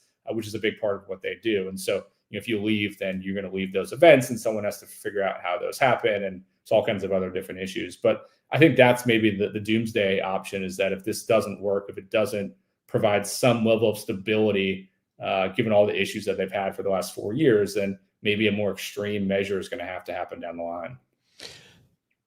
What did you take of Greg Sankey's very non-answer on his golf outing with Pete Bavacqua and Donald Trump over the weekend? I took it that he probably wasn't thrilled that information is out there. And that he went? Yeah, I mean, probably. I love the work that Ross Dellinger does. It was a great scoop. I'm sure, Greg might not have minded if that one was kept under wraps, just, for a million reasons. But I think it was interesting, the timing of it, that he did that yesterday ahead of this early call, but also, there's been, and I've written a lot about it, but all the presidential commission stuff, we've reported at CBS Sports that, Greg Sankey and the SEC were not in favor of that presidential commission. And, we're kind of pushing their constituents to stay away from that for a variety of different reasons. So maybe partly, Greg kind of, maneuvering around that and just going direct to President Trump to see if he might be able to help him in a couple different areas, I thought was interesting. Yeah, I believe you and Brandon Marcello got called out by Ted Cruz, right? We did indeed. Yeah, that's another interesting day. John, when it comes to the government part of this, is there any optimism from anyone that they can actually get something done, or is that still in the let's continue talking phase, which has been committee hearing after committee hearing and this over the last 4 years, really? Yeah, I mean, I've been skeptical from the very beginning. Maybe, I'm kind of a political nerd, so I keep a pretty close eye on things. And, it doesn't seem like a lot of things get done there, right? So I thought it was always going to be a little tricky for college athletics to get its solution from that group of people, given how divisive things are right now. But, you hear different things, right? Like I talked to some ADs who go up there and they have these kind of, these basically they bring up a bunch of schools and, athletes, ADs, coaches, and they bring them around the Capitol Hill, and you meet with congressmen and senators and all that. And talked to a couple of them who have been up there, and they say they kind of come back a little depressed of like, a lot of these people just don't actually get the issues. But college sports has invested millions of dollars in a federal solution. They've spent a lot of money on lobbying dollars. They've made a lot of trips over the last 3-4 years. The commissioners especially have been up there a lot. So I think from that level, there's some level of optimism. Even Big Ten Commissioner Tony Petitti said today that he thinks the House settlement helps their pitch that Congress sees that college sports actually is willing to change. They are willing to make decisive, bold actions to try to fix some of the big issues. But it's tough. It's tough to get anything done there. And I think, right now you've seen a lot of people who do want to find solutions, Ted Cruz being one of them. There's, multiple different senators. Richard Blumenthal from Connecticut's been one who's been involved in bills, but they just haven't even gotten a bill to the floor yet. And so even we know just getting a bill to the floor is a Herculean effort, but that hasn't even happened yet, let alone a bill actually getting passed through both chambers of Congress. So it still feels really far off to me, but I don't think they're giving up on that effort. And I think you'll see, more and more push of trying to find some way to codify the settlement. And also, I know for Sankey, a big thing is trying to get a federal law so it's not each state being able to do its own thing and having maybe one set of rules for everybody. Yeah, I mean, it's like the wheels of government turn very slow, even things that feel obvious, like, hey, there shouldn't be arsenic in the drinking water. And they're like, but how much? And you're like, well, none. And like, but couldn't there be some? What? And you're like, well, no, like, let's not do that. But it still slows down. Do you think that the House settlement paves the way for the greater separation of the P4 and everybody else? And if you want to be a P4 into a P5, is there a mechanism for you to say, look, we're Boise State, we're Fresno State, we're one of these teams, we're going to put up the capital. We'll do it. You let us find the money. You just make sure that we have a seat at the table. Yeah, and I think a great example of that is we've seen SMU basically do that, right? Mm-hmm. And work to great success of, giving up a lot of money to join the ACC. We'll fund it ourselves. We've got the money. We'll figure out a way to do it. And they make the playoff in the first year. That's the dream, right? And I think, like you mentioned, whether it's, Boise State, you got multiple schools, I think, in the American, like Tulane, South Florida, Memphis, who are willing to invest, I think, at a pretty high level. But yeah, I think that's part of it. It's like, I think maybe better than any other previous period, I think, in college sports is a lot of people want to pretend like there's something or feel like they're in the big kid club. Well, now you're able to kind of show it in a very clear, decisive way. Are you spending or are you not? Are you opting in or are you not? And I do think the divide will grow even greater between the haves and the have-nots. That's not new. I think it's been happening for a while, but being able to spend, say, $13 to $16 million just on rev share on your football team compared to some schools that can maybe only pay $1 to $2 million, if that, it's a massive difference, especially as that adds up over time as you add different players who want to make money versus going to schools where you can't. That's a huge difference. So that's going to, I think, really create an even bigger divide between, kind of the level of the big dogs and, the smaller schools. So I think we'll still see some upsets. There'll still be some, great players at the smaller level. I think a lot of good teams at that level, but it's going to be harder for them to compete if they're not willing to spend. And, ultimately, again, if we get back to what we were saying earlier, if one day there's a breakaway, I do think the spending will be part of the dividing line. Are you willing to spend big to be with us, or you're not able to afford it? Then maybe you need to be at the lower level, the lesser level. Is this a welcome respite for them to stop arguing about the playoff for a week and then go back to it? I'm already working on other stories around the playoffs, so I don't know. Not a break for me, at least. But it'd be nice to have that. I think we've entered peak off-season mode, so it's talking a lot about the playoff.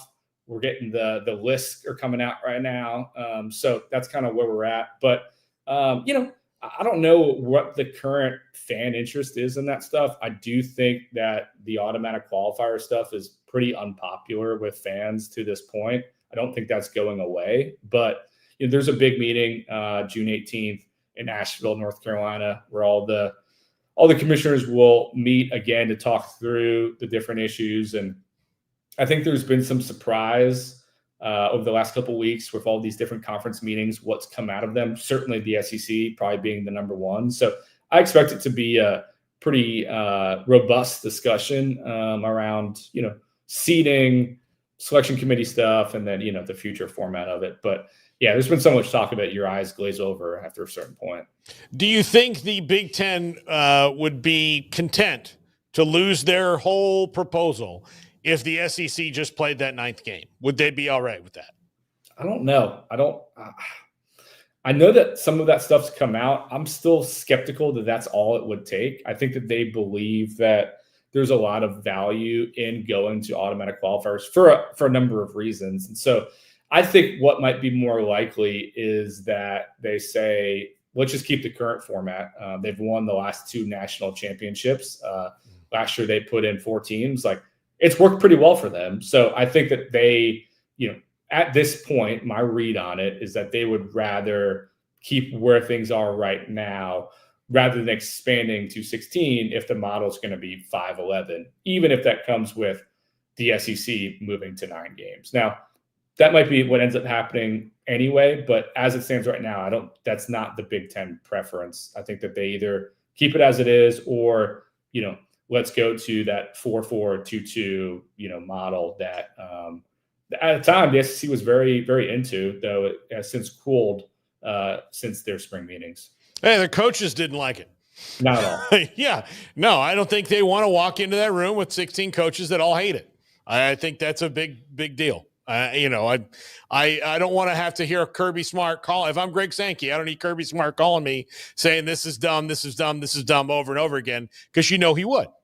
Yeah, and I think for coaches, it goes against, for a lot of them, their ethos of being competitive and playing your way in. Now, we have seen, I think, some other coaches who do like it, but I think by and large, especially the SEC coaches, talking to multiple different people, both, on the record and also kind of behind the scenes, they do not like going to non-conference games. They don't think there's value in doing so right now. And they don't like AQs because they think that maybe it's just the aura of the SEC and maybe overconfidence, but they think they can put more than 4 teams in, especially if it expands to 16. So, they don't want to have the automatic. They want to put as many teams as they can in, and they want to be judged. They want to be judged as to, what they're doing on the field and not simply we're getting 4 in automatically and then that's it. So by and large, the Kirby Smarts of the world, Lane Kiffins, do not like it. Lane Kiffin put the 16 best in. I don't think we're moving away from automatic bids altogether, but I think a lot of us probably would. Yeah, take the 16 best and let it play out, and I think that would be pretty good. John Talty, CBS Sports. John, good luck for the rest of the summer and all the different things you have to write and whatever may come up out of the woodwork that you have not anticipated, which is most of college athletics right now. So enjoy. Appreciate it. Good talking to you guys. John Talty with us here from CBS Sports and 24/7.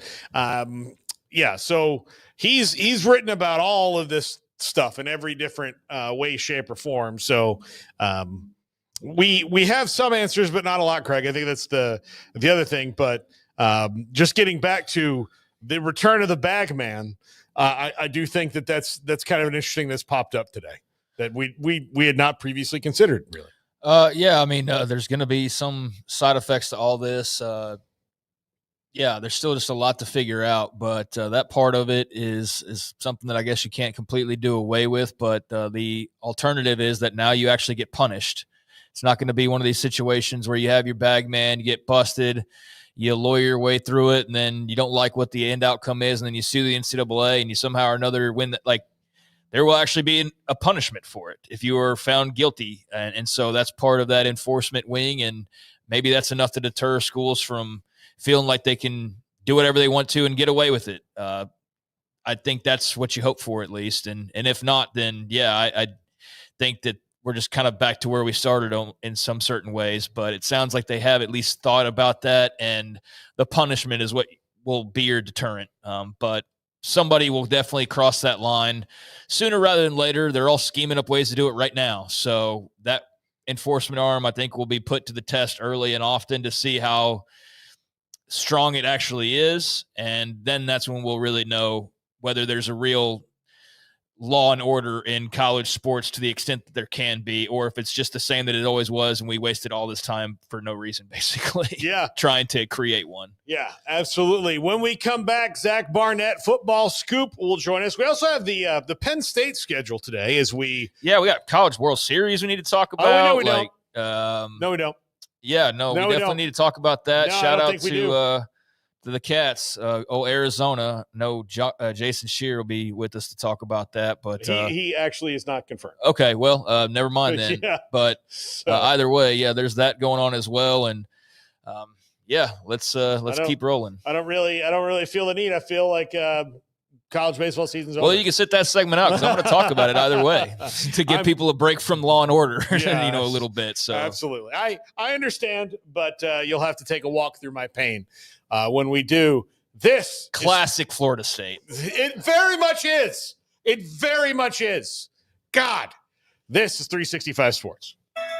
Alan Samuels House of Travel is a full-service travel agency with highly experienced travel consultants plus support staff with over a combined 150 years in the travel business. They are ready to take care of any travel situation for you, your family, and your business, and with the kind of knowledge to complete a seamless itinerary trip start to finish. They will search for the best deal to accommodate your budget from air to cars, ship to shore, hotel, and even meeting space. Name a destination and they've been there. They know the places to go, and international and missionary travel is one of their unique specialties.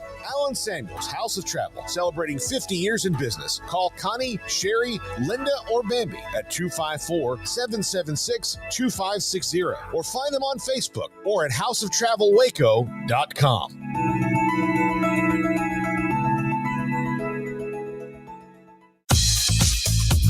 Baylor Scott & White Southwest Sports Medicine and Orthopedics, the team physicians for Baylor Athletics, diagnosing and treating all sports-related injuries, including concussions. These specialists also provide orthopedic services for athletes and non-athletes alike, whether it's knee or shoulder pain, a wrist injury, orthopedic spine care, and even an arthritis and total joint clinic. Trust the doctors Baylor Athletics trust. Baylor Scott & White Southwest Sports Medicine and Orthopedics wants to get you back in the game. With so many companies and policies out there, it gets so confusing shopping for insurance, and I never know if I'm getting the policy that's right for me. Luckily, I met the team at the Niche Group Insurance Agency. With the Niche Group, you can go to one company and get access to coverage options from many insurance carriers, and you get to speak to a real person about your specific coverage needs. With the Niche Group, I know I'm getting the right coverage at the right price. If you need insurance, talk to the experts at the Niche Group at 1-800-258-8302.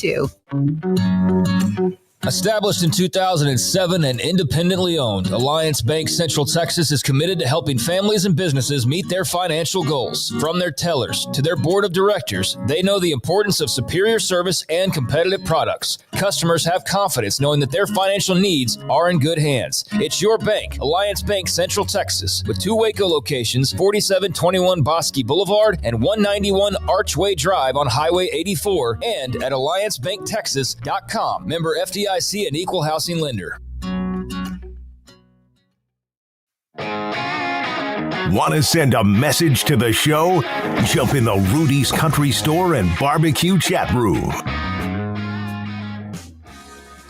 Welcome back. Paul, Catalina, Craig, Smoak here on 365 Sports. And I'm not sorry for my outburst that just happened.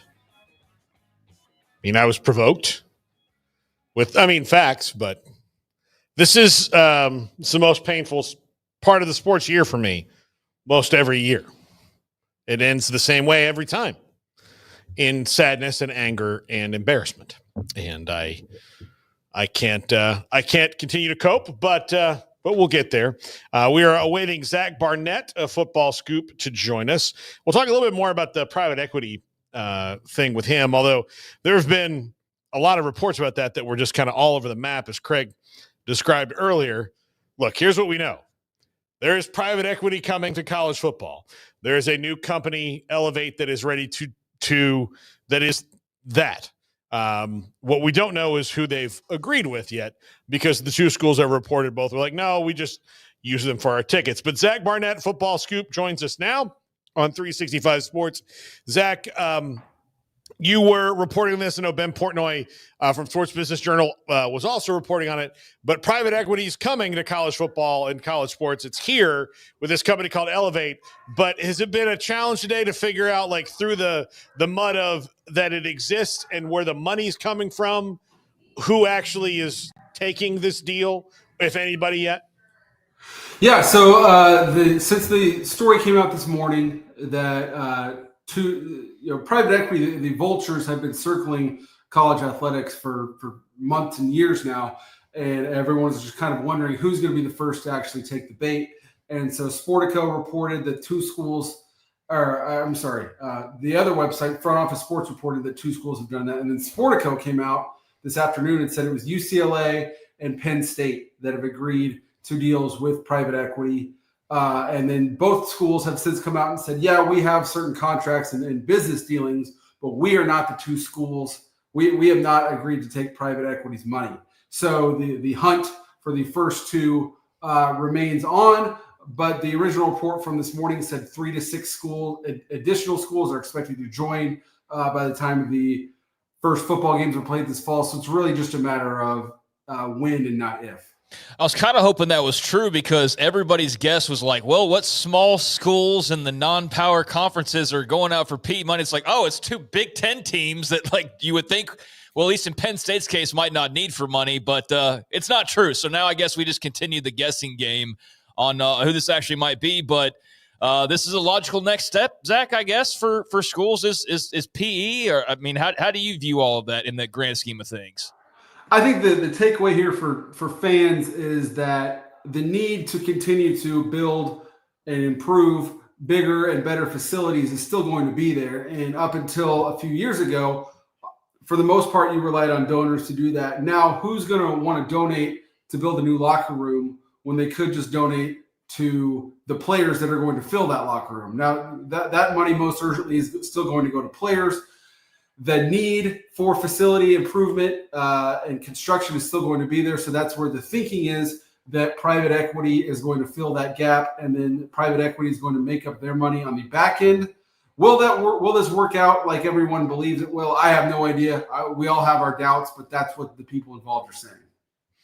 Zach, what are your thoughts on I guess this is actually the first step now that the House settlement has been approved, about what you're going to see, especially from the recruiting arm and the coaching aspect of this, because you do cover coaching movement really, really well.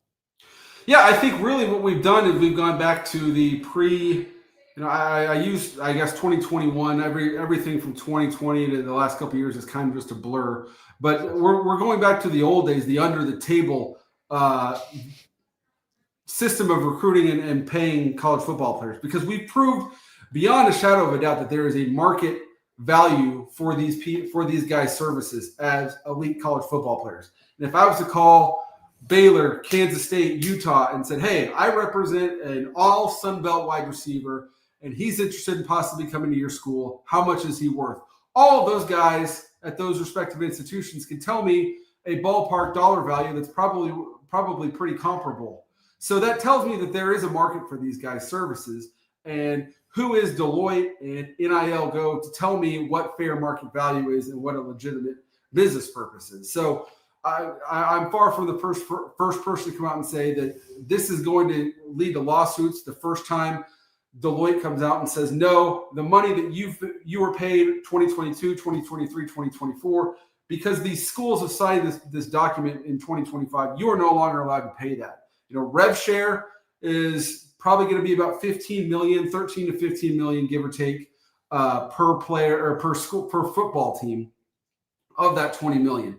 You do the iPhone calculator math, that's about $105,000 per player at 105 scholarship players. That's not near what these guys are worth. We know what these guys are worth. So someone's going to fill in the gap. The players, the families that depend on this money, their agents are not going to take these massive pay cuts and say, well, you either get a Dr. Pepper deal or you get nothing.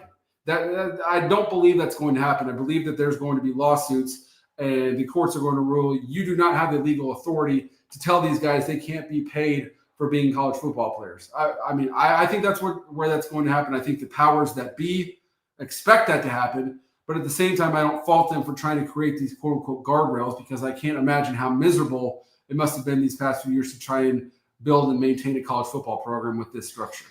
Zach, do you also find it humorous in a sad way almost, but we did all this and we're back to $100 handshakes and envelopes and lockers. Like, what in the world?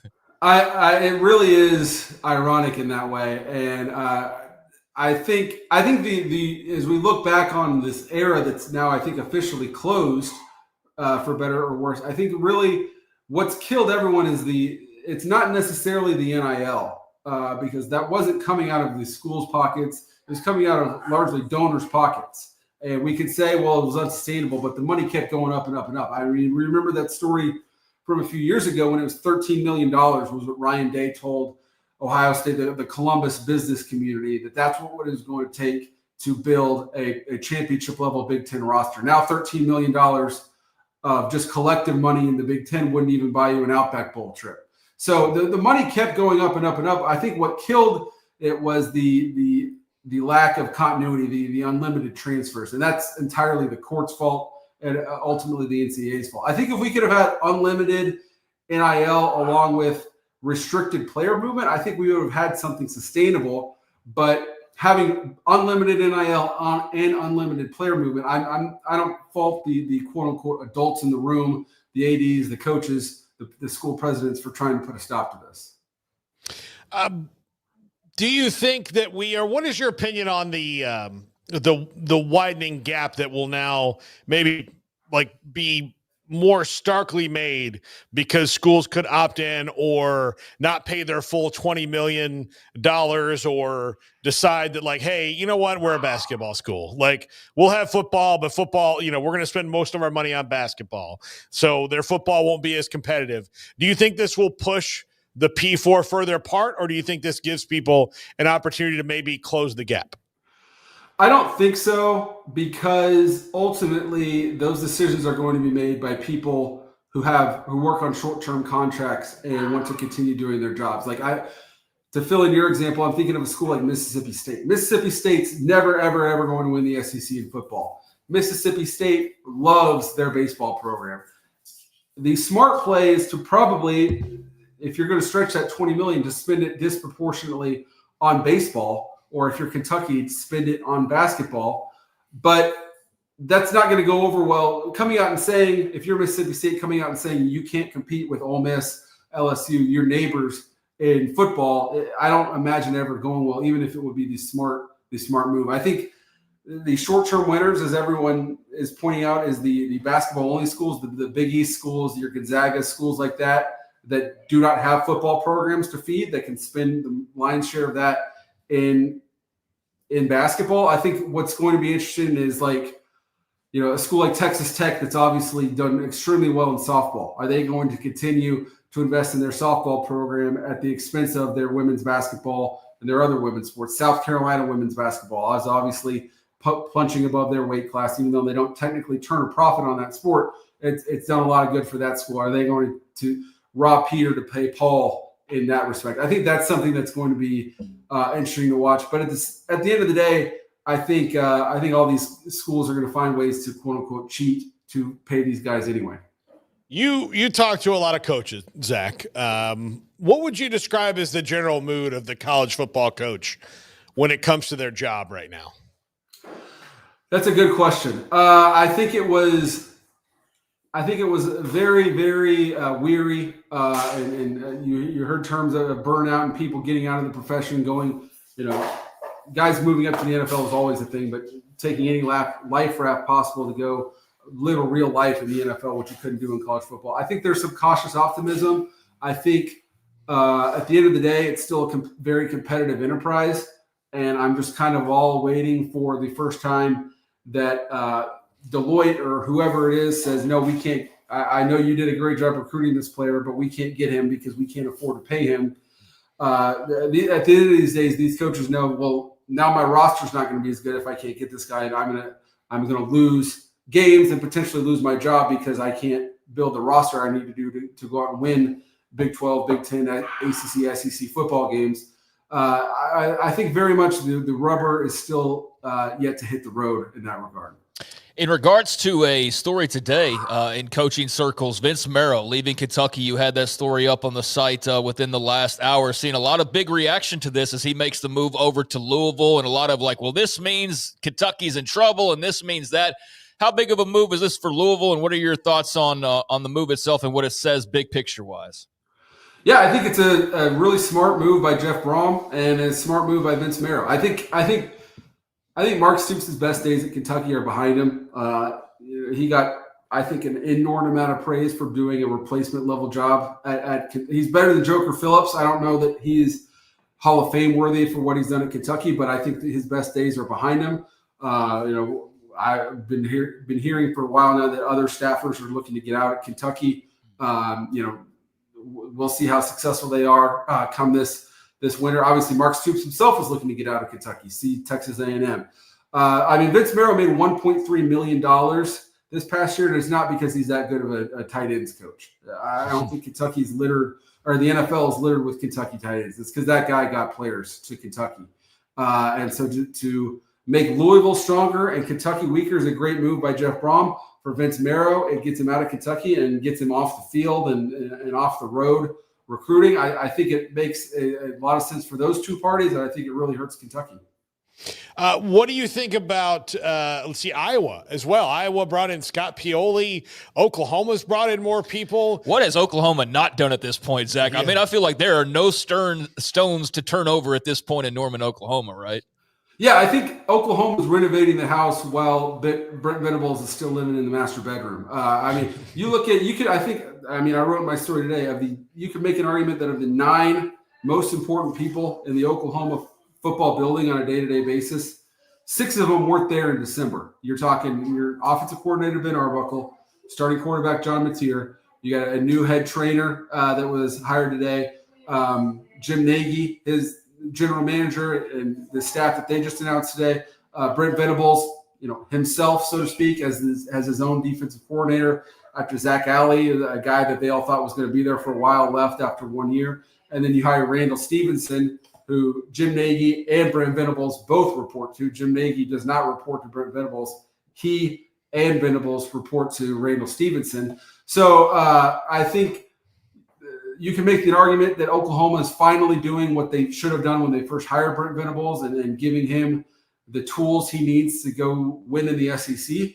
Or I think you could argue that Oklahoma is souping up their program to finally remove the excuses for Brent Venables. And if they go 6-7 again, he'll be gone. But Jim Nagy is still going to be there. Randall Stevenson's going to be there. Ben Arbuckle might still be there. Who knows, depending on what direction they go, that no one can fill in that blank right now. But I think Oklahoma is investing in their infrastructure in a way that's going to live, that's not tied to Brent Venables in any way. Zach, what about Scott Pioli in Iowa? I mean, is Kurt Ferentz trying to maybe actually win the Big Ten now with a quarterback and modern look at it, or is this them looking ahead to when Kirk Ferentz goes, I'm done? I don't think that I don't get the sense that this is a major move for Iowa, because they hired 2 other people who, from the wording of the release, are going to be the people that are there on a day-to-day basis actually making decisions. It seems to me in reading that Pioli had been there for a while and is just kind of a consultant type of, hey, you might want to think about this, or this is how this is done in the NFL. Because, in college football, making these hard decisions and deciding how much to pay. Do you pay your starting senior running back more than your freshman defensive end or your freshman outside receiver, even though that's a more high-profile position than your running back? all this stuff is new territory to college football, but they've been having these discussions in the NFL for a long, long time. So to me, it seemed like a type of person who, when you call him, he picks up because you're paying him, a good amount of money per month. But I don't think I didn't get the sense that he's the guy. He's not the new Jim Nagy of Iowa football, so to speak, at least in my interpretation. Zach Barnett, footballscoop.com. Zach, give me your off-season mood with having to cover all this stuff when normally, I mean, you guys do an unbelievable job on coaching movement. I'm not sure anybody can really match you guys in that. What is your kind of off-season mood when you have to cover all this other stuff? In a way, I think mixed feelings. It's certainly, I mean, I kind of chuckle when, quote unquote civilians ask, so, you only cover college football? That's your only job? What do you do in the off season? It's always what off season. There's always something happening. Generally, it's something happening for a stupid reason. I mean, we all remember the great satellite camp wars of 2017 or whatever that was with Jim Harbaugh. I mean, that seems like the ultimate small potatoes now that we are building and destroying these worlds every offseason. I think it's been good for the game. I mean, I think we've proven that these college football players have economic value, and that was being illegally denied from them. And these guys deserve to make money, and I'm glad that they're finally doing that. None of us would have jobs if not for them. So I'm glad they're participating in the economic value that their labor creates. That's created some unintended consequences due to decades of inaction from the NCAA that we don't need to get into here. But at the end of the day, over these past few off seasons, and then of course the COVID off season was hell on earth for all of us for a million different reasons. But I remember, once you got to that fall of 2021, it's like, okay, well, it feels like college football again. And then 2022, we had a tumultuous off season. 23, 24, all these crazy off seasons, and then that first Saturday in September or the last Saturday in August, whatever it happens to be, hits, and you're like, all right, it's the sport we all know and love again. And as long as it continues to remain that, I'll be happy to put up with whatever we have to from February to August. Zach, appreciate your time as always. Enjoy the summer. I know that we will talk to you again soon. Will you be at Big 12 Media Days? Will we get to see you there? That's my plan. I didn't make it to Vegas last year, but now that it's back in the Metroplex, as long as my wife's not out of town and I'm on kid duty, I will make it my best effort to be there for sure. All right. Hope we get to see you there. Zach Barnett, footballscoop.com. We'll take a break right here. When we come back, the College World Series has 7 teams waiting on the winner of Murray State and Duke. And the Women's College World Series met its conclusion as well. We need to talk about that. And that, it ended. The first 2 games were glorious. As far as competitiveness goes, and the third one was a bit of a talk about it. We'll talk about it on the other side. This is 365 Sports. Allen Samuels, Dodge, Chrysler, Jeep, Ram, Fiat, Loop 340, east of 84 in Waco, and June is here. Looking for a deal as big as Texas? They have them. For a limited time, all new 2025 Ram 1500 Laramie. Save a massive $14,000 off MSRP and drive away with 3.9% APR financing for 72 months. That's right, $14,000 off and low monthly payments. Experience luxury, power with features like leather seating, advanced technology, rugged performance. Allen Samuels, Dodge, Chrysler, Jeep, Ram, Fiat, Loop 340 east of 84 in Waco. Automatic Chef is your local vending, office coffee, and micro market provider, delivering outstanding service to break rooms all over Central Texas for over 50 years. Automatic Chef brings the best products to your location at the best prices. With hundreds of choices in fresh food, coffee, snacks, and drinks, let Automatic Chef tailor a break room solution to your needs. Make break time great again with Automatic Chef. Automatic Chef Canteen, 6900 Imperial Drive in Waco, or online at automaticchef.com.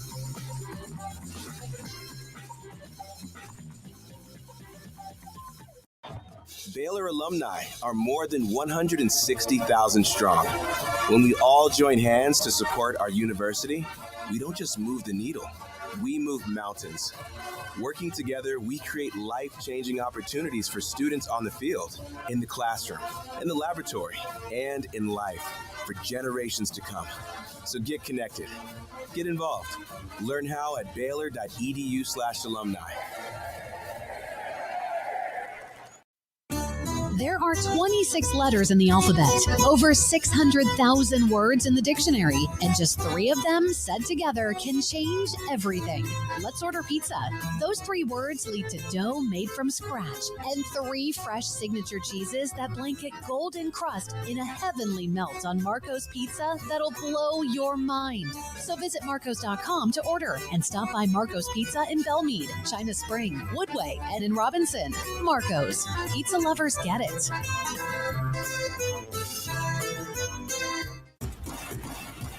Penny Clinic Men's Healthcare in Woodway is now proud to offer you men an exceptional weight management body sculpting product called semaglutide, also known as Ozempic or Wegovy. Semaglutide is an FDA-approved weight management medication. Once-a-week injections of this powerful medication offers an average body fat weight loss of 20% within the first year of treatment. In addition to body sculpting, semaglutide also normalizes blood sugars and has the clinical research proof of reducing blood pressure, cholesterol, stroke, and heart attack risk.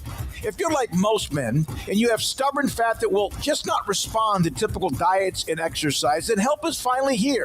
Semaglutide, affordable, highly effective. Google search Penny Clinic Waco and reach out to the Penny Clinic team today for a free consultation with Dr. Petty to see if semaglutide is right for you. Go to pennycliniclowt.com.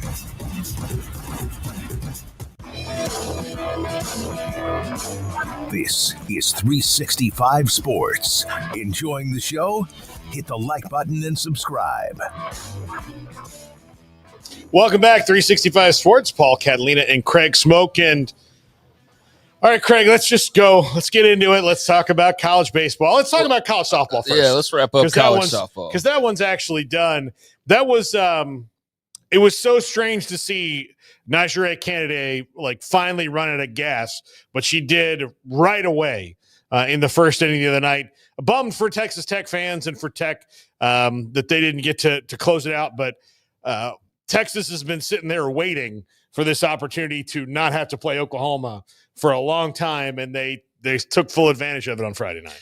Yeah, I mean, I just really was disappointed that we didn't get a spicier, more entertaining game on Friday night. I was afraid of that. That's the only thing I was hoping for was just, hey, let the game be as competitive as the first couple of games were. And to Tech's credit, they were able to avoid the sweep after the just still mind-boggling intentional walk mistake in game number 1. That's something I don't know how you ever just get past that, but they seemingly did, because the next game they come out and Kennedy's great and they win and they even up the series and give themselves an opportunity to play for the Natty there and winner take all game 3. And then, she gets ran off early and, probably should have taken that more into account, but admittedly, not a softball analyst and somebody who's just interested because you've got a couple teams right here in our backyard that are involved in it. So we were paying a little bit closer attention, and just the grander stakes in particular for a show that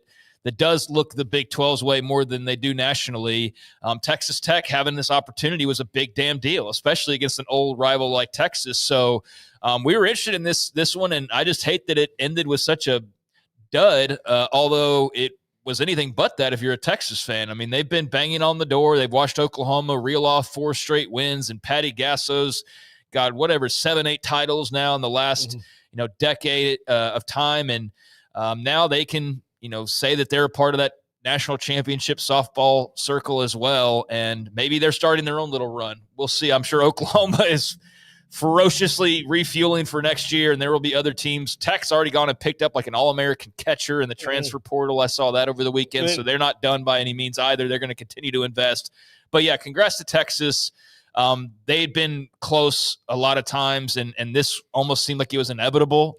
They were just chipping away, and eventually they were going to knock the tree over, and they finally did it. So, the Longhorns are national champs, and they've had quite the couple of years as Chris Del Conte, the timing of having a great athletic director who knows the school alongside being as rich as they are in a NIL era, I think has been the perfect storm for them to put all of their superpowers together and be like their ultimate form now for the past couple of years. And so they're taking full advantage of it, and they were really good. As I mentioned, Tech's not going to rest on their laurels. They already went and got a pretty good catcher in like the next 24 hours or whenever that was. So I think we'll see them back. Kennedy is already coming back, but probably got to go invest in another pitcher, right? Yeah. Like that's what we learned in game 3. That's what Texas had, somebody that you need another was their pitcher, second pitcher. And here's the thing: sometimes teams have a second pitcher and they never use her and they still win. And then sometimes you just need to use her a little bit. And Tech, and look, Tech was playing from a much lower seed, so I don't think they would have had the opportunity given their matchups, when you have to fight through. Look, FSU is one of the top ranked teams this year. They fought through them. Then they get to Oklahoma City and they've got to play UCLA, who's great. And they've got to play Oklahoma, who's fantastic. Well, here's the other thing. You cannot hey, this is the one where we're going to throw out our second starter. Like you can't. You got to have more than one. And you got, I think the big thing was they just got in a hole so early, right? Like you were down like 4-0 and you're like, did the game start yet? It's already 4-0. So I think you just dug yourself such a hole that you were constantly just on your heels after that. But you probably need another pitcher that you can rely on in a situation like that, because I know this is not an exact comparison, but bear with me. Paul Skeens, he can't pitch 3 days in a row. He would need Tommy John surgery. But let's just say in a world that he could, right? Basically unhittable the first time you see him.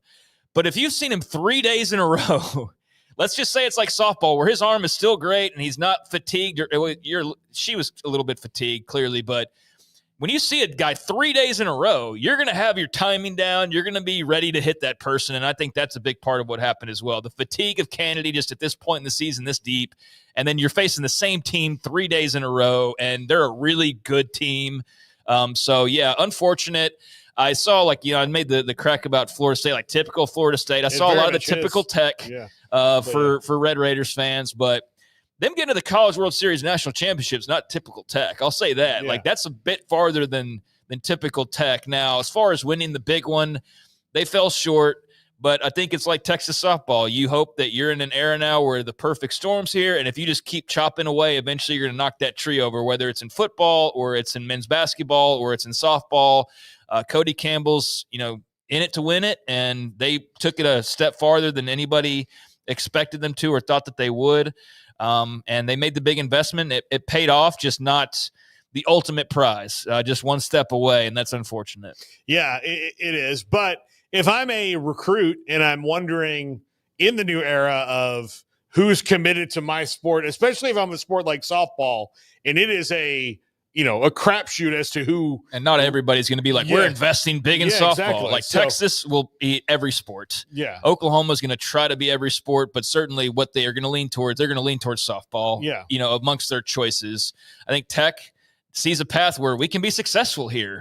We can go win the Big 12 with regularity. So those schools will be in it to win it. Yeah. Yeah. So if I'm a recruit, I mean, this has been nothing but good news for Tech until the last game, but Najee Kennedy's coming back. Right. They've already got that All-American catcher. They'll have it wasn't just her. They had a really good team all the way around. That second pitcher who could be, especially if you're a young one, could be the next one when Najee Kennedy is gone. So why don't I go and take over her knowing that this is the place that is going to support me in a way that, another school, it just is not able to or willing to. And now that they've set a bar, so I think it's bare minimum. Go back next year. You got Kennedy back. You win the Big 12. You get to the tourney, and you go take it one game. They were one game away. They were one win away from winning the national championship. So close enough to just make it that much more heartbreaking. But certainly when you've got some people coming back, starting with your top star, you feel like you can take this thing and pick it back up and run with it farther next year. That's got to be the hope and the expectation. And all that got done before the House settlement. What would that look like if they hadn't re-signed Kennedy? on the other side of this house settlement. Like, how do you say she's getting $1 million point whatever dollars? Like, I don't know how that would go in the clearinghouse, right? So they got that under the wire. They don't have to worry about it. But in a different year and a similar situation, it's going to be different how you go about doing that. And so I'm curious to see. So, like, to the point of everybody talking about the lawsuits and all that, like, Najee Kennedy is making $1 million a year. Yeah. And now she's going to be told that she can't. Unless there's like a big business like Double Eagle Investments is sponsoring Najee Kennedy. She's doing commercials for 1 point, and then that will go into the scrutiny of this clearinghouse. Yeah.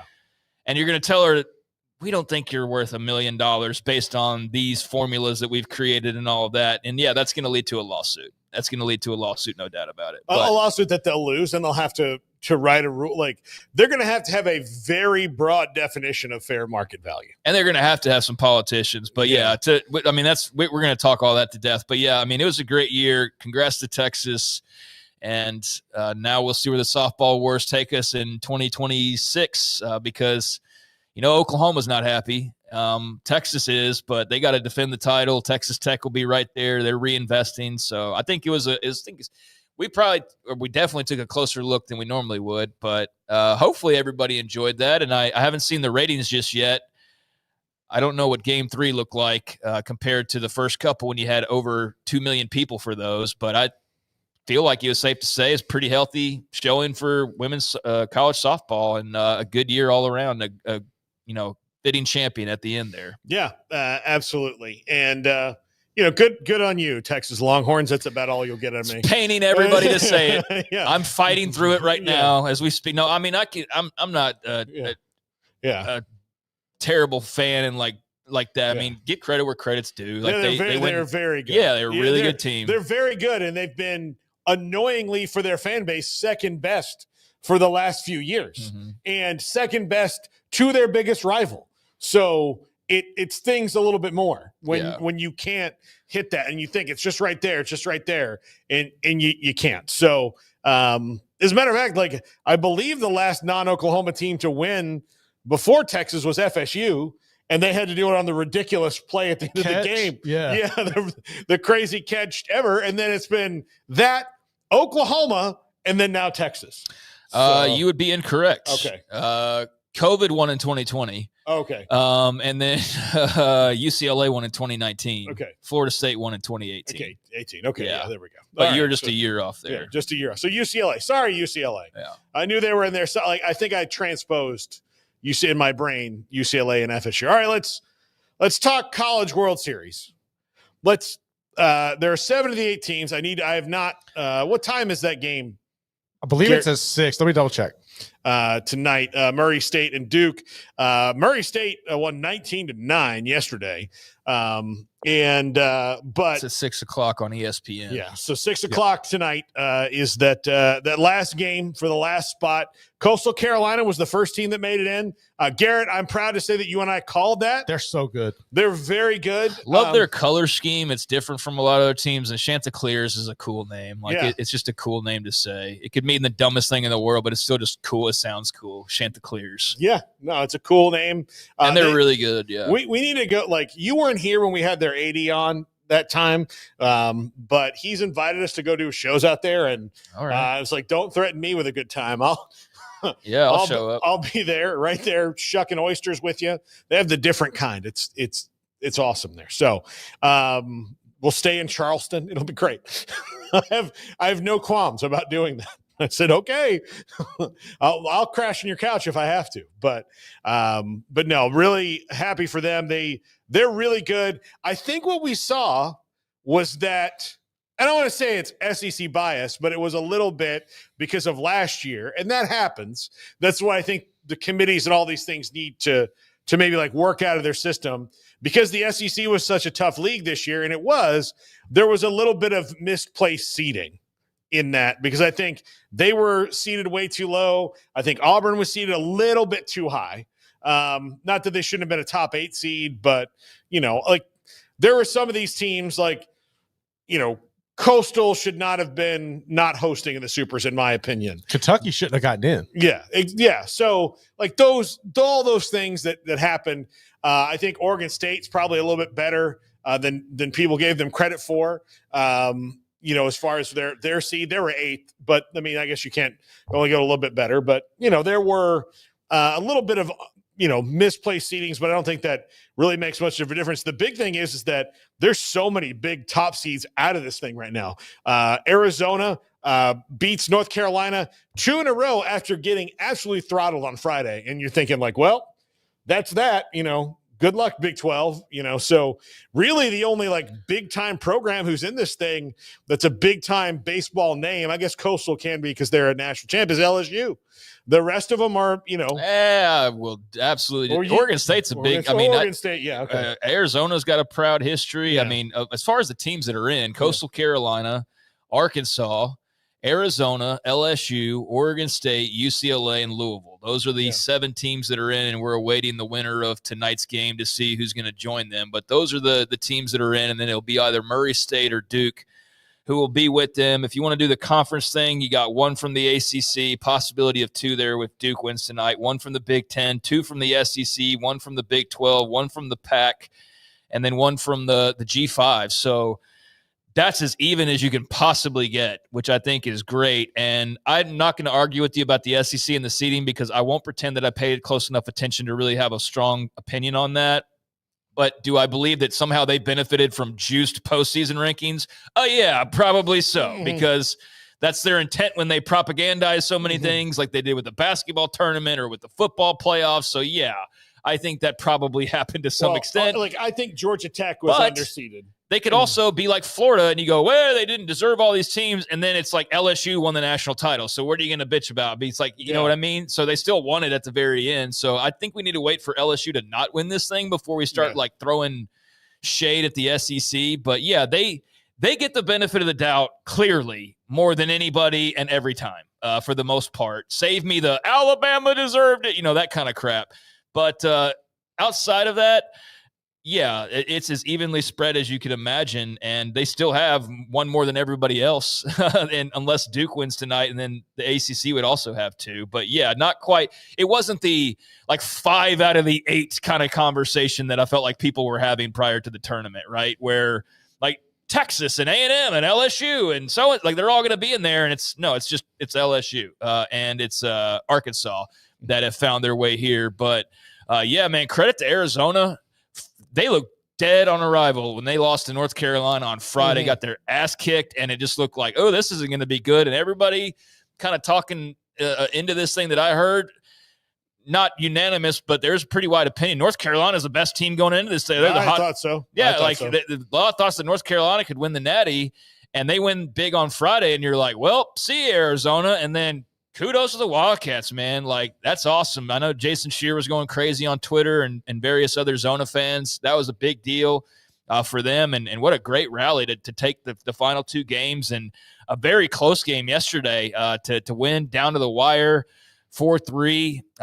Really impressed by that for sure. And then there's all these others that we can get into specifically. But I mean, I know you have thoughts on Florida State. Here's the thing. I'll say the good thing first. Link Jarrett has, in just 3 seasons, moved them back into where they were in Mike Martin's heyday.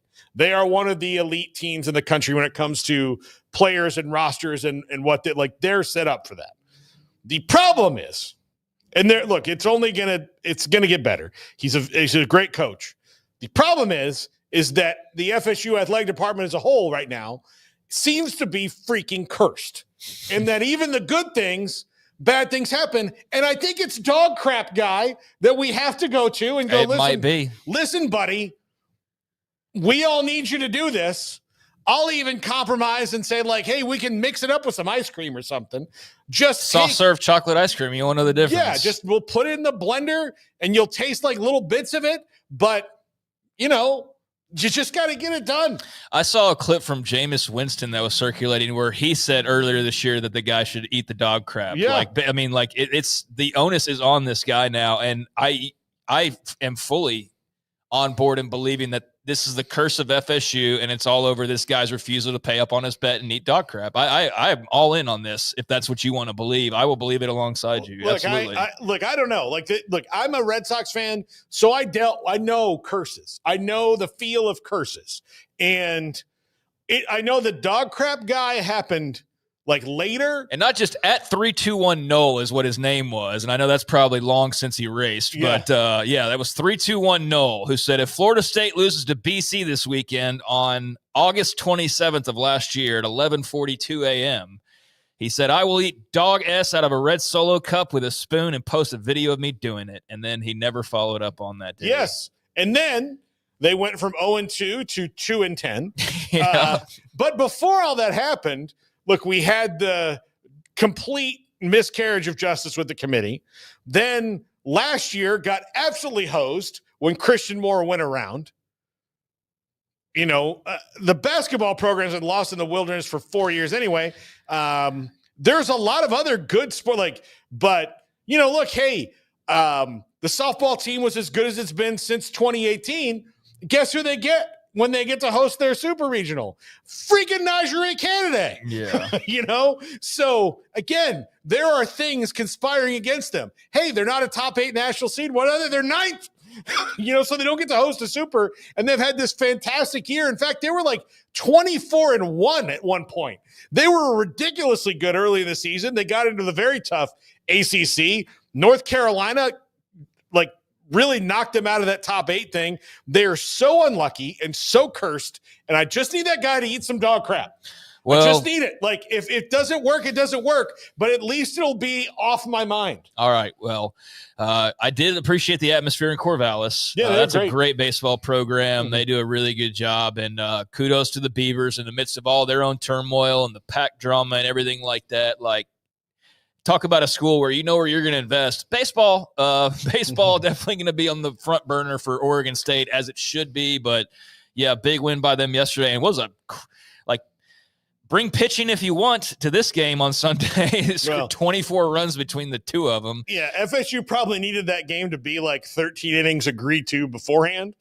We'll play 13 so they can catch up. Yeah. But – I thought the first innings, Max Williams hit this massive 2-run bomb, and I was like, all right, here we go. They jumped out first for the first time in this series. And then Oregon State shuffled their lineup brilliantly. And first guy gets on, and the way the ball sounded, I was like, this is going to be a long day. Yeah. Well, it was a long day, as that was a big offensive heavy game 3, but the Beavers do come out on top. So let's just kind of touch on this. Arkansas beats Tennessee, not unexpected. They were a much higher seed, but I know a lot of people hate Tennessee, hate their head coach, and love seeing them lose. So Arkansas doing a lot of people a favor there in a somebody from the SEC must get eliminated contest out in Fayetteville. So I don't think that was a shocker necessarily. Arizona, we talked about their dramatics and coming from behind after a bad loss in game 1, winning 2 in a row. So congrats to Zona. That's a big-time dub. Garrett, how about your LSU Tigers? I mean, it came at the expense of West Virginia. We do love our West Virginia folks, but LSU wins that series pretty easily. No, they do, man. I was kind of nervous about the pitching situation because you have 2 really good pitchers there, and Anthony Asen came out, and he looked well, but West Virginia finally started to find their rhythm and started to tee off on him. You replaced him with a freshman who came out and was able to get the job done. I've been really impressed with Chris Stanfield and his ability to make things happen at the plate the past couple of games, because that was something that really was missing. Stephen Milam continues to be a beast at the plate and keeps people off guard because he does the switch hitting up there. But I think finally gets more consistency from the bats, because this isn't an LSU team that wins with the long ball like they did when they won the national championship. It's more small ball with this roster, but you're starting to see more consistency with them. And you have the best freshman in the nation as well, who they moved to your leadoff spot against West Virginia. But the box ultimately shook the Mountaineers because West Virginia was with them. West Virginia had plenty of opportunities to beat LSU, but that atmosphere, especially last night, the way that unfolded with their starting pitcher, the box won that game. Yeah, home field matters when your home field is good enough to make it matter. And LSU is certainly one of the most notorious for having a great home field in whatever they do. So, yeah, great season for West Virginia, though, still. I mean, Big 12, just getting started with that program really as well. So I think that there's definitely some positives that you take out of this season. Unfortunate that you had to see it come to a close. We mentioned Oregon State, Florida State, UCLA took down UTSA 2-0. Left no doubts, just blanked them in game 2 and kind of moved on. And then how about the only other series we hadn't talked about, because Duke-Murray State's later on tonight, which Murray State won game 2 by 10 runs. I think they win tonight. You think they win tonight? I'm taking Murray State. Well, that'd be great. I think I'm rooting for them, I guess, if I had to choose. Like, sure, let's pick the smaller school for sure. But a little ACC battle, Louisville took down Miami. Paul, did that make you feel any better that at least the Canes aren't going to Omaha? Yeah, it's another ACC team, but yeah, like as far as teams that I, have any kind of. So it wasn't all bad this weekend. No, it's all bad. At least Miami lost. Yeah, Miami's won the College World Series a couple times. Okay, they're fine. Like nobody's. They don't need to go. Would you hate or like to see Louisville win the College World Series? I'd be pretty indifferent about it. Okay, they might have won it back in the day sometime. Maybe they're always in the mix, or they're in the mix. Yeah, I would say in the 80s or something, Louisville might have won it. I'm gonna have to check that out. But I'm totally not going to Google that and pretend like I knew the answer. So I'll have that for you in a second, though. Just because. But they've always been. Through a couple different conferences, a good baseball program. Miami was a team that was very Jekyll and Hyde all year long, where they did their best against really good teams. They would have these great showings, and then they would play a bad team. Tuesday nights were bad for Miami. Anybody who rolled into Miami at Coral Gables on a Tuesday night was probably getting a W. So it was a really weird year for them. They're never far off from being really good all of a sudden. So, but for Louisville, that's I'm telling you, that's the team of the ACC that UNC always gets this talk as the because of their brand. But if you want to know that one of the best overall athletic departments, it's Louisville. They have a couple down years in basketball. They go hire a guy. They're back competing for the conference title. Their baseball team's good. Women's basketball team's usually really good. Football teams, got their guy in Jeff Brom, and they're really good. There's not a lot of bad stuff going on at Louisville right now, and I think they fly under the radar a little bit when it comes to that. Yeah, there's a team that when you talk realignment and what could happen down the road, that's a team that just seems like a logical fit for the Big 12 because they were pursued previously. They should have been the first time. Probably should have been already. So that just seems like a logical conclusion. But, yeah, they have not won a World Series. They apparently – and now, granted, this is an AI answer, and that can not always be factual, but reached the semis in 2019 is what this says. And I don't feel like digging any further, so I'm just going to take their word for it. But they haven't won a World Series. So they have an opportunity to do that this year, and tonight somebody will join them to complete the field. But I enjoyed the weekend watching college baseball. I don't watch throughout the regular season all that often, but when you get into these postseason regional supers, all that, it's a lot of fun, man. It's a lot of fun. I enjoyed a lot of that this weekend. Whoever comes out of Oregon State versus Louisville and Coastal versus who are they playing? Arkansas? No, LSU plays Arkansas. Coastal plays hang on, I just saw that while ago. Yeah, I got it here too. Louisville versus Oregon State. Yeah, Arizona, Coastal Carolina. That's going to that'd be whatever the winners and losers bracket. It's still going to be a great game on that side. Yeah, so Louisville, Oregon State, and on that same side, Arizona and Coastal, and on the other side, LSU, Arkansas at the bottom of the bracket. So SEC going to eat itself there. And then UCLA above them on that side, awaiting the winner of Murray State Duke. So that's how the bracket plays out. So, yeah, Louisville, Oregon State will meet the winner of Arizona Coastal, and then UCLA versus tonight's winner versus the winner of LSU Arkansas. That's your final stages of this bad boy here. Yeah. So good luck to Duke and Murray State. You know what? I think it's. I hope both teams play hard and just have fun. Yeah. It would. I love seeing teams like Murray State make it. The College World Series. This year again proving. Look, and again, I'm not just trying to crap on the SEC, but when you actually start playing the games, they matter. Like you don't win it in your propaganda. Yes, but if LSU goes to win the whole thing or Arkansas, then it proves their point because it doesn't matter how many got into the semis. They still won it, and they're the best league. So I get it. I do think the piling on the SEC is just sometimes just overboard and somewhat jealousy, and some of it's valid. Don't get me wrong. I have my own criticisms of kind of how they operate sometimes, but we're not talking about them because they lose a lot.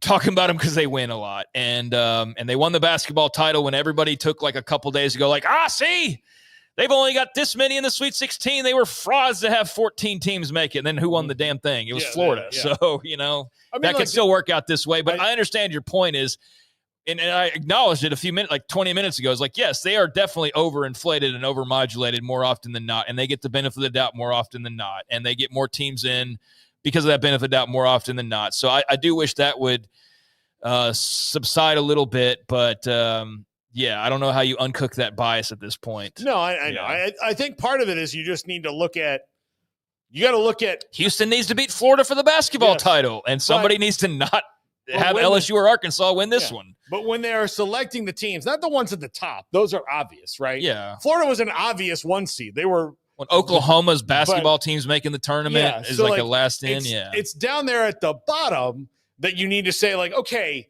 is this about our perception of what the SEC is or what a conference is or the reality of what happened in calendar year this year?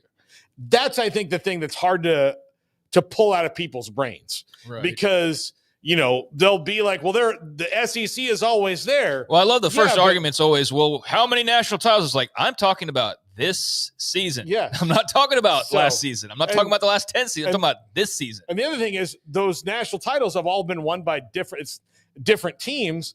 So it complicates the fact that they're like, well, it's a different team all the time. Yeah, but when Alabama took over the lead of the SEC from Florida, Florida stopped being good. So that doesn't mean that just because they're good, like, it's those things. So just talk about now. And I think that would help. I just don't know if human nature allows you to divorce yourself from that very well. Yeah. I think that's the problem, is that you're like, well, I mean, dang. Well, it's also the fact that a lot of the voices that repeat those propaganda points all are doing it in favor purposely. They're not trying to be unbiased. They're trying to make it as biased as possible in their media positions. Like 5 names come to mind right in my head, like right away, that I know do that every day. So you're battling that as well. But baseball was fun this weekend. It was a lot of fun, and we still got a little bit of a ways to go. So got a game tonight. We'll see how that shakes, and then we got the field set for Omaha. Yep. When we come back, the Penn State schedule. This is 365 Sports. In our logo and advertising, we say we are people that you can count on. What does that mean? It starts with providing a quality vehicle and quality service at a fair price. But it also means we do what we say we will do, and we treat people fairly with respect. It starts by hiring great people, good local folks who work hard with a caring attitude. Our employees are the real reason we are people that you can count on. Put us to the test and see for yourself that at Richard Carr Motors, we are people you can count on. Parenting is full of surprises. You never know what to expect. So after our son was born, I called my Texas Farm Bureau insurance agent to set up a life insurance policy in case something happened to me. Sawyer is now 2. And we'll soon have a sister. There's no one else I would trust with protecting my family. Stop by and see our agents at one of our 3 McLennan County locations. Coverage and discounts are subject to qualifications and policy terms and may vary by situation. Developed by Startup Waco, a nonprofit organization, GXG is a program designed to support the entrepreneurial development of Baylor University student athletes through NIL activations. The program helps student athletes maximize their platforms and offers a comprehensive support system for them to create and grow new businesses that not only benefit themselves, but also uplift the local economy. Fans who wish to support student athletes can donate to GXG via the GXG NIL Fund, BaylorBears.com/GXG. Contributions to support NIL activations through GXG can be made at BaylorBears.com/GXG. For more information, follow at GXG_GreenXGold on social media and visit the official website www.gxg.startupwaco.com. GXG, empowering student-athlete entrepreneurship and uplifting the local economy through NIL activations. Riverbend Liquor and Wine now has 2 locations to serve you. The original on Lakeshore Drive at North 19th Street and the brand new spot in downtown Waco at 600 Franklin Avenue. If you're looking for the best in craft beers or local Texas bourbons, then the original is the place to be. And for the latest trends and online phenomenons, head downtown to the Franklin location. Either way, you're going to get the same great variety, customer service, and speedy experience. Check out both locations on their Facebook and Instagram pages, Riverbend Liquor and Wine, Lakeshore Drive at North 19th Street, and now downtown on Franklin Avenue.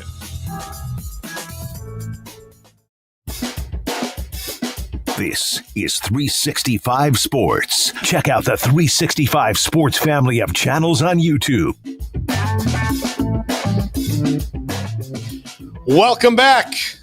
As we continue to drive through the Big Ten, we are now in Happy Valley, Penn State. And the Penn State Nittany Lions schedule. Craig, take it away. So we've been doing this exercise of just going through schedules throughout the last 17 months, it feels like. It's actually been more like 2 or 3, actually. So it's not like it's been short, and I'm joking about it. Like, we've been doing this for a while, and we've actually, boys, got a ways to go. Like, we're going to have to basically do this every day to make it in time for media days. I have to double this up. I was honestly thinking about that the other day. Yeah. Especially when we get to the SEC. Yeah. So I don't know how that's going to work. And we'll probably have some overlap, but we'll chip away at this. And so this is not a prediction. This is not go put your money on this guarantee. This is just, hey, one by one, who are these teams playing? What's their schedules look like? And it's been just an interesting exercise to go through each one of them and kind of see the different lays of the land. So here's Penn State, who returns after a big playoff appearance a year ago, got the big win over SMU there in the opening round. They return a talented backfield in mass, and there's a lot to like about the Nittany Lions. So here's what they are staring at as they prepare for what'll be at least a top 10 preseason ranking, depending on how high you want to go with that, but definitely one of those playoff contenders heading into the next year. And it will all get started on August the 30th with Nevada right there out of the gates at home in Happy Valley. And home is where they will be, as you see, for the entire first month of the season. They will not leave until October gets underway. So Nevada, then Florida International on September the 6th, Villanova on September the 13th, and then Big Ten play starts with a bang, as it'll be Ducks and Nittany Lions there in Happy Valley on September the 27th. So, hey, there's the first month. They don't leave home. They've got one game that I think you even break a sweat about, basically. And I'm not trying to be disrespectful. I'm just brutally honest. Like, I don't go out of my way to be like taking it's just like I'm just being honest about it all. All right. So I don't think you're sweating until you get to Oregon. But that will be a massive game when that time arrives. I think that's one of the reasons that so many pick Penn State to finally break through this year is they get to this kind of running start.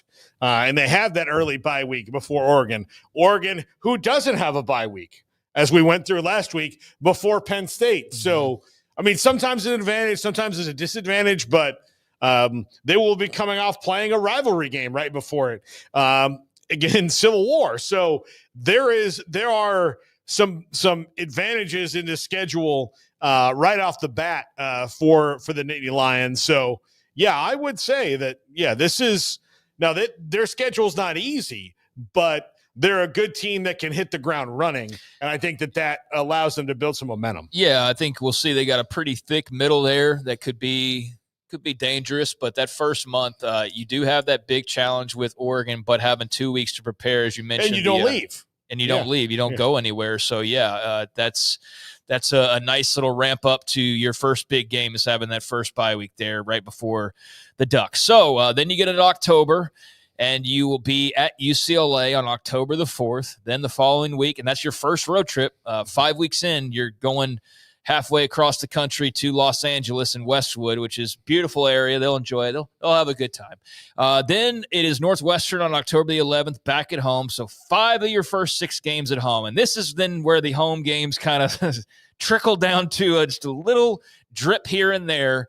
As beneficial as it probably was to be at home 4 weeks in a row, and then 5 of the first 6 weeks, you're only at home as you will see 2 of the last second half of your entire schedule, which is definitely interesting about this. So versus Northwestern, and then the road trips really get into full swing at Iowa on October the 18th, and we'll stop there as they get their second bye weekend following that Iowa game. So that second stretch will be UCLA, or no, it'll be Oregon, at UCLA, Northwestern, and then at Iowa. That's their second chunk before they get ready for the home stretch. If they are truly a national championship team, they will have 1 loss or less after this run.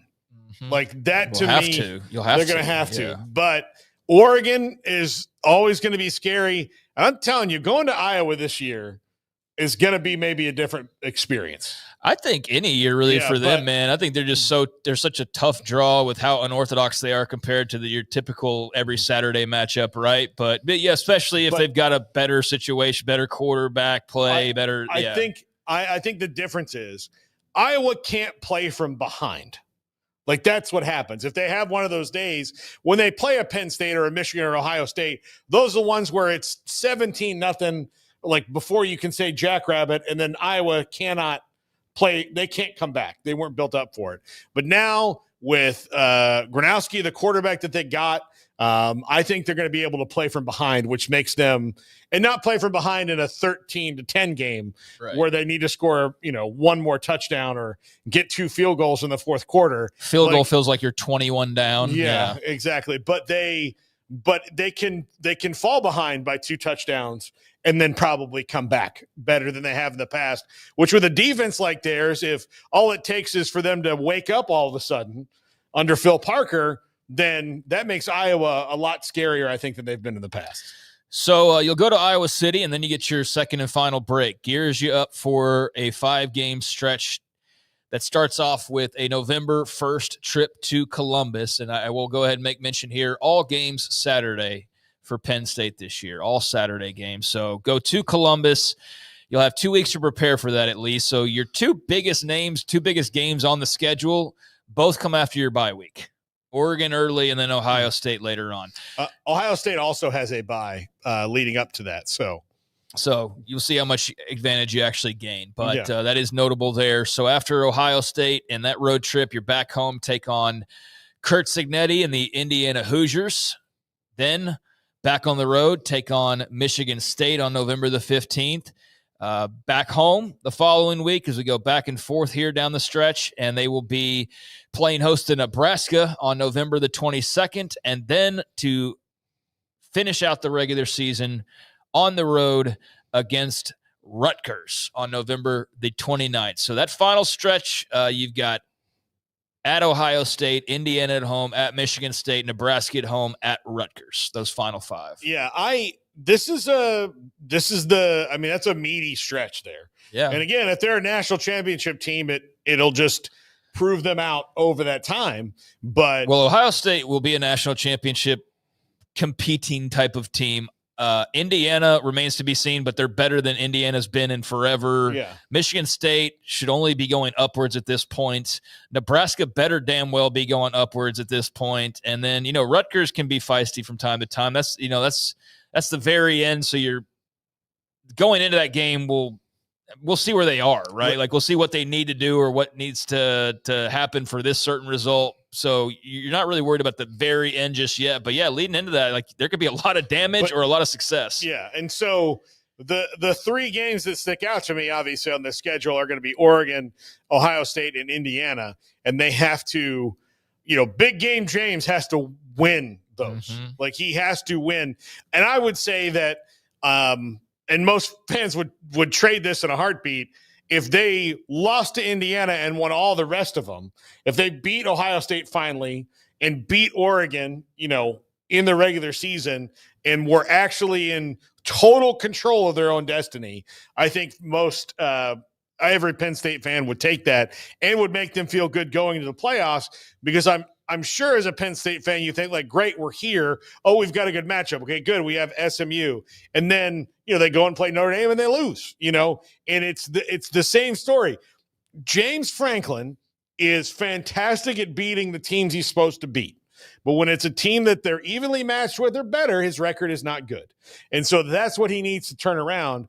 And they think they have the team to do it this year, but the schedule for them, while it does present some advantages, still is pretty tough, especially, who knows what you come out of that Ohio State game and then have to play Indiana right after that. If Nebraska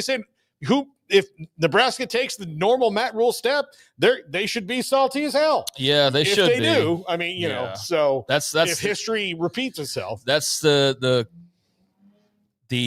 pattern, is that by year 3, he's got himself firmly entrenched and they're ready to compete. So you would expect that for Nebraska. But yeah, I mean, there's the wild cards of who's actually going to be as good as we expect and who won't. But on paper, that's Penn State. And you can see where there's some formidable teams on here, but there's also some breaks that are timely leading into your biggest games. You do not play, I won't list off every team, but some of the more notables, they do not play Michigan. They do not play Illinois. They do not play Wisconsin. And they don't play 3/4 of the Pac contingent. They don't play USC. They don't play UCLA. Or no, they do play UCLA, excuse me. They don't play USC.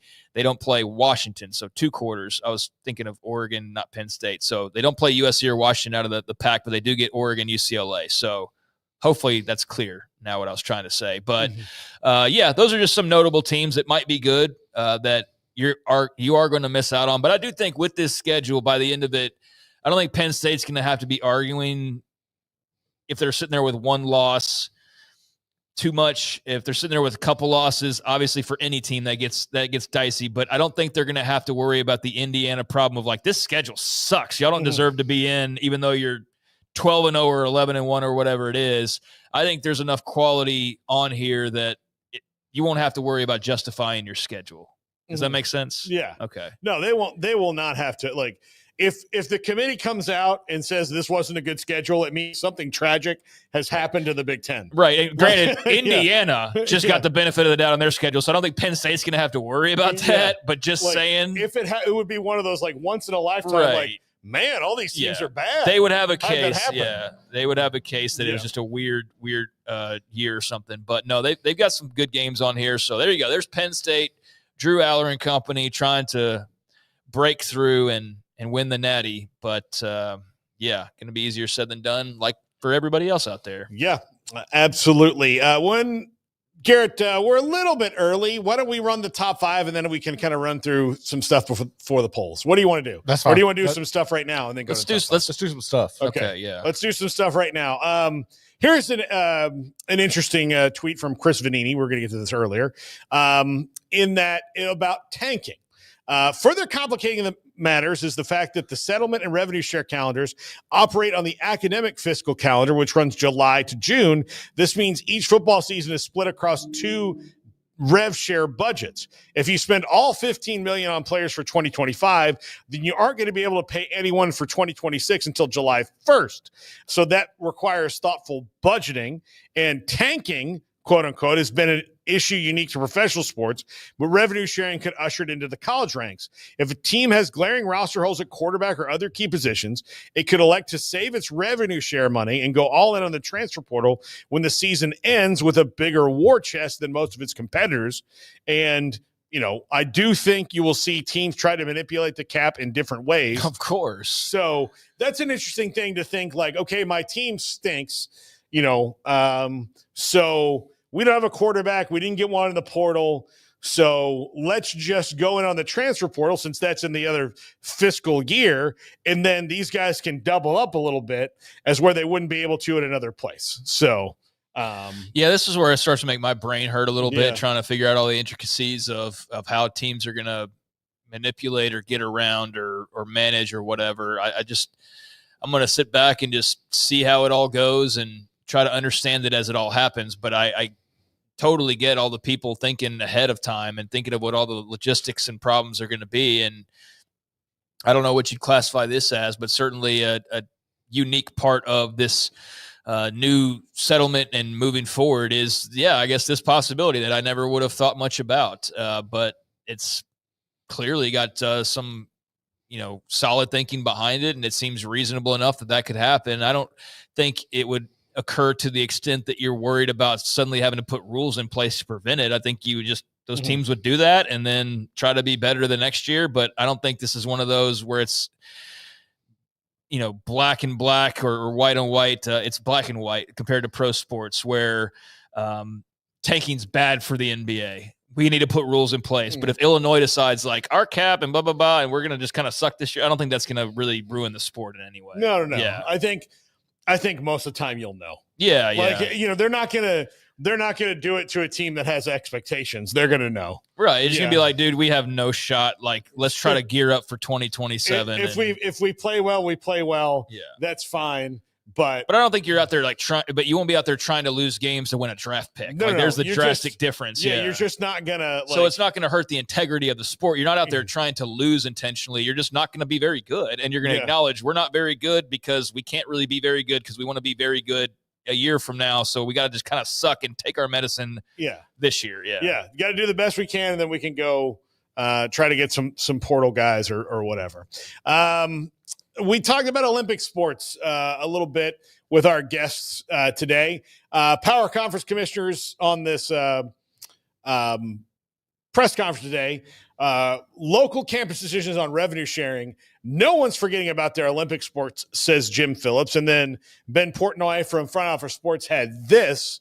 And a handful of Olympic Sports Coaches Association, among those sports you see listed there, have put out a statement related to the passage of the House settlement saying that basically, I'll summarize it, they're going to fight like hell to make sure that they get that they're able to stay, and that they are, and they should be very worried about, especially at schools that make only black and white business decisions and don't see the value in what some of these things bring, which is going to happen probably a little bit more than it does right now. Well, we'll see. If the entire country in our Olympic system depends on colleges. Yes. So I think that's where you could see some politicians getting involved pretty quickly if we start to like crater the Olympic system and those sports. So I don't think anybody wants to see those go to the wayside, even for the benefit of my favorite college football team. I think we'd all stand to have enough reason in our brains and love for just other opportunities and other,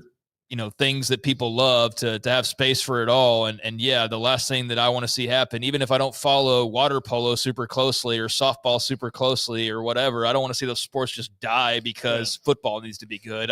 That's the last thing I think anybody really wants to see. So I can understand why they have concern, but I think they'll have plenty of people fighting for them. And the middle ground is what they need to find. Like, okay, they need to go from no one watching it when it's not the Olympics to everyone watching it and super caring about these sports we know nothing about. Well, it's not even about the watching either. Like watch or participate, like sponsorships, all those other things that go into it. Yeah, F the TV networks, man. Like, we don't need to justify having college softball because it pops a rating or not. No, Screw that noise. Like, the TV networks have already like blinded us and kind of fooled us into thinking that we should care about their TV ratings, and we definitely should not give a damn most of the time. But I just think in general, for the health of all these people out there that play sports to, have fun or to be a better person or to get somewhere in life, we don't want to ruin that system that we set up, and we don't want to ruin our Olympic success and just all of the ramifications of all that. So there's probably a middle ground somewhere, but I can understand, like I said, the cause for concern, but I do think that there's plenty of people out there that have those best interests in mind. And that's evident every 4 years that, watch us go get crushed by China one year. And then everybody be like, oh God, what happened to volleyball and water polo and this and that? Because if there's one thing we love, it's winning. Right. Yeah. So I think that people will have their backs, but that is an interesting part of this to follow along with as well, because so much focus is on football and men's basketball or women's basketball. So all right. I got one note and then we can break. Ross Dellinger, this is from him. This is not like a super big thing, but it was a follow-up on the Pac-12, and he said that all 8 members of the new Pac-12 have signed their grant of rights and membership agreements. According to Yahoo, it is a signal the league is finalizing a new media rights package. Where have we heard this before? See you next summer. No, it is a sign that they're finalizing a new media rights package that's heavy on streaming. No, I'm lying again. I can't help it. I'm having deja vu from like 2 years ago. I can't help myself. But no, it's finalizing a new media rights package that is expected in the coming days. So we should have clarity for those who are waiting for what the pack was going to look like TV deal-wise. And I know I just said we don't care about networks, but I know there's a lot of interest in how much money they're going to make and kind of where that positions them. But then also, now that they take this step, they can go find that 8th football school and officially add them to the mix. Yeah. Texas State, Tulane, whoever the hell that's going to be. So this should be a step towards that now happening sooner rather than later. So I just thought that that was of note as well. Yeah. And how much they will make? Less than they were making before. Yeah, that's for certain. Just like you would expect, but I do think it's an interesting league that can have a lot of fun. I don't think it's a power. It's not. By definition, it's not. But I do think that they can be the best of the group of 5s or group of 6s or whatever.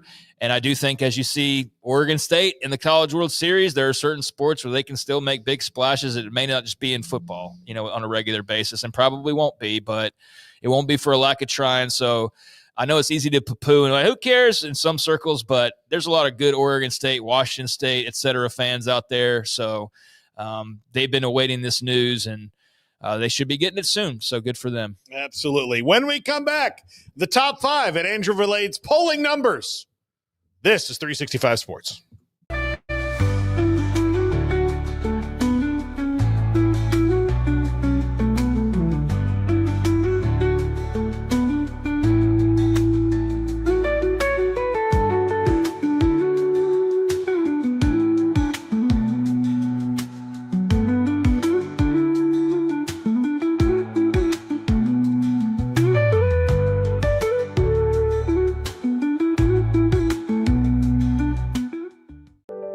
Overwhelmed by your inbox? Clean Email is here to help. Organize, clean, and manage your emails with powerful automation tools. Say goodbye to spam and clutter and enjoy a stress-free inbox. Try Clean Email today at cleanemail.com. That's CLEAN email.com. Founded in 1910, Samsonite is the world leader in durable, high-quality luggage and travel accessories. Made to the highest standards, our products won't let you down. We give you the confidence to get out there and explore. Inspired by the past, devoted to the present, and built to inspire a multi-generational future, Samsonite is here to elevate your journey. Travel with Samsonite and pack confidence every step of the way. Shop now at shop.samsonite.com. Samsonite.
This is Paul Catalina's Top 5. Welcome into the Top 5, presented by Flag and Anthem. I'm Paul Catalina. Today, the next steps after the House settlement. Look, it's a big step. We've talked about it all day on the show, but to put a bow on it, here we go. Number 5, does the new enforcement arm work? What is different about this one compared to the last one?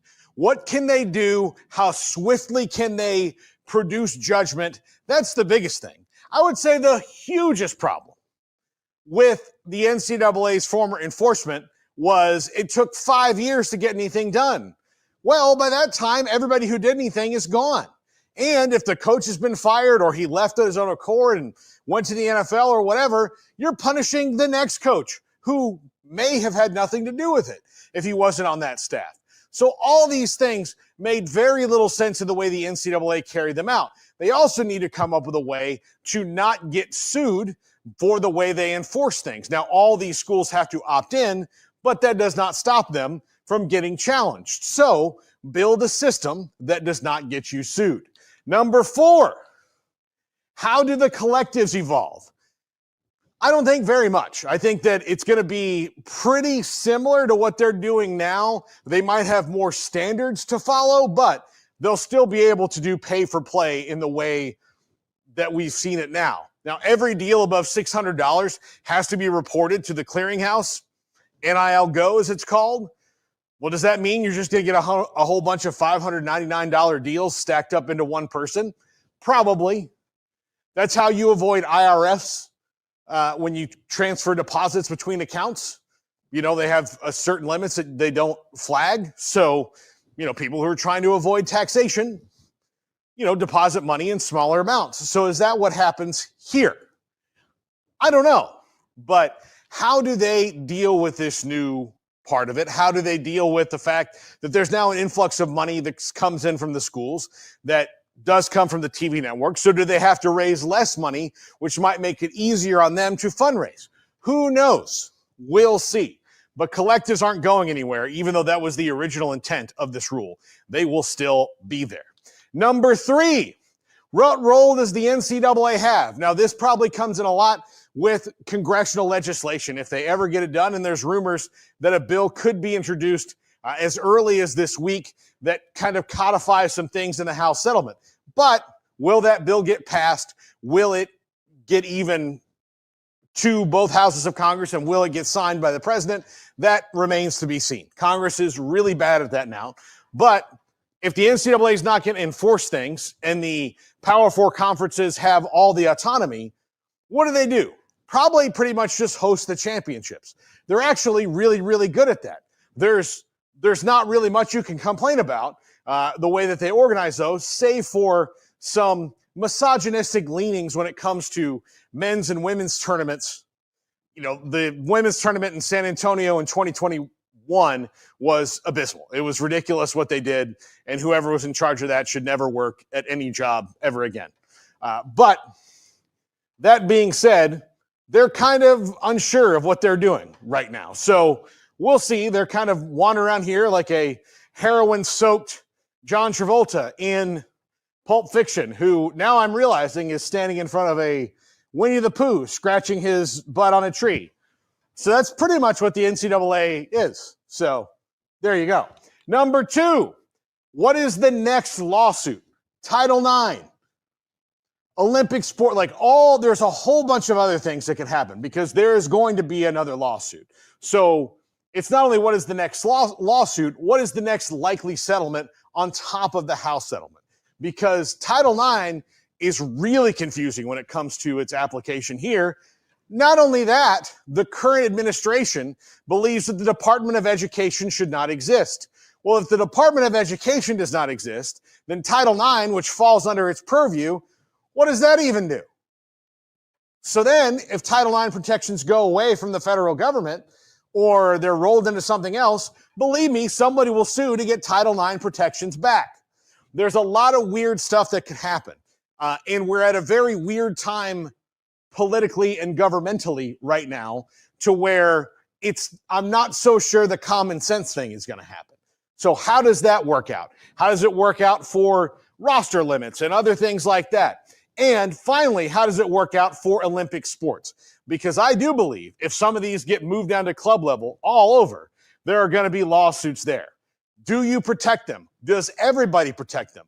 Who makes the cut? Olympic sports at the college level are essentially the foundation of college athletics. Now, look, football and basketball and other sports have cropped up over the years, but when sports in college were started, these were the sports: running in a circle and swimming, throwing discus and shot put. Stuff handed down from Mount Olympus, so to speak. So where does this go? How do they make money to stay in because they do require a large number of athletes. They are able to make their own NIL money and have been. So that could be something. But how does a college budget when $20 million is mostly going to football and a little to basketball? So they're not going to take it out of their own coffers. That's not what that happens first. They're going to take it out of the athletic department's coffers. So for Olympic sports, for things like tennis and golf, what does that mean for all of them? It is very murky right now. That's going to do it for the top 5. I will be reading polls in just 1 second. Hey, look at that. There I am. What do you know? All right, Garrett, give me the information. What have the people spoken about today? What will be the biggest issue of the House versus NCAA settlement? Number 1, compliance challenges, 51%. Second up at 25% out of 192 votes, Title IX and hurting women's sports. The third, athletes getting direct pay, which I don't think is really an issue at all. Like, it shouldn't be. I mean, I know how people think it is. 7% union talks ahead. That would actually be a good thing. Although I know there's a lot of anti-union people out there. So, scabs.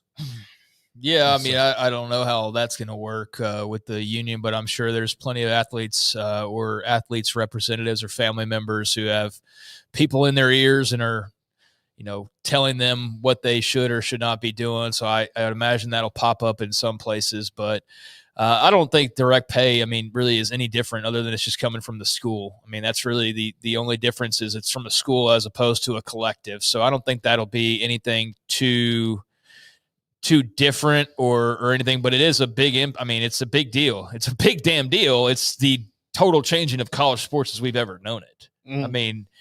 And I think we've just so conditioned ourselves to all the things that have happened over the last couple of years that maybe we don't understand. And people do. I've seen some acknowledge it, but like Friday when that went through, like that was the start of a whole new era. Not just the way it's marketed, or people say it's a whole new, and it's like the same furniture store. You just like slap the new paint job on. It's like, no, this is an absolutely brand new, totally different era of college sports than it's ever been before. Because the one thing that never happened was the schools paying the kids and the athletes. And now that's exactly what's happening. So but as far as it being like a big change or anything, I guess that remains to be seen actually on the clearinghouse and how all that's going to work, because the money can be affected.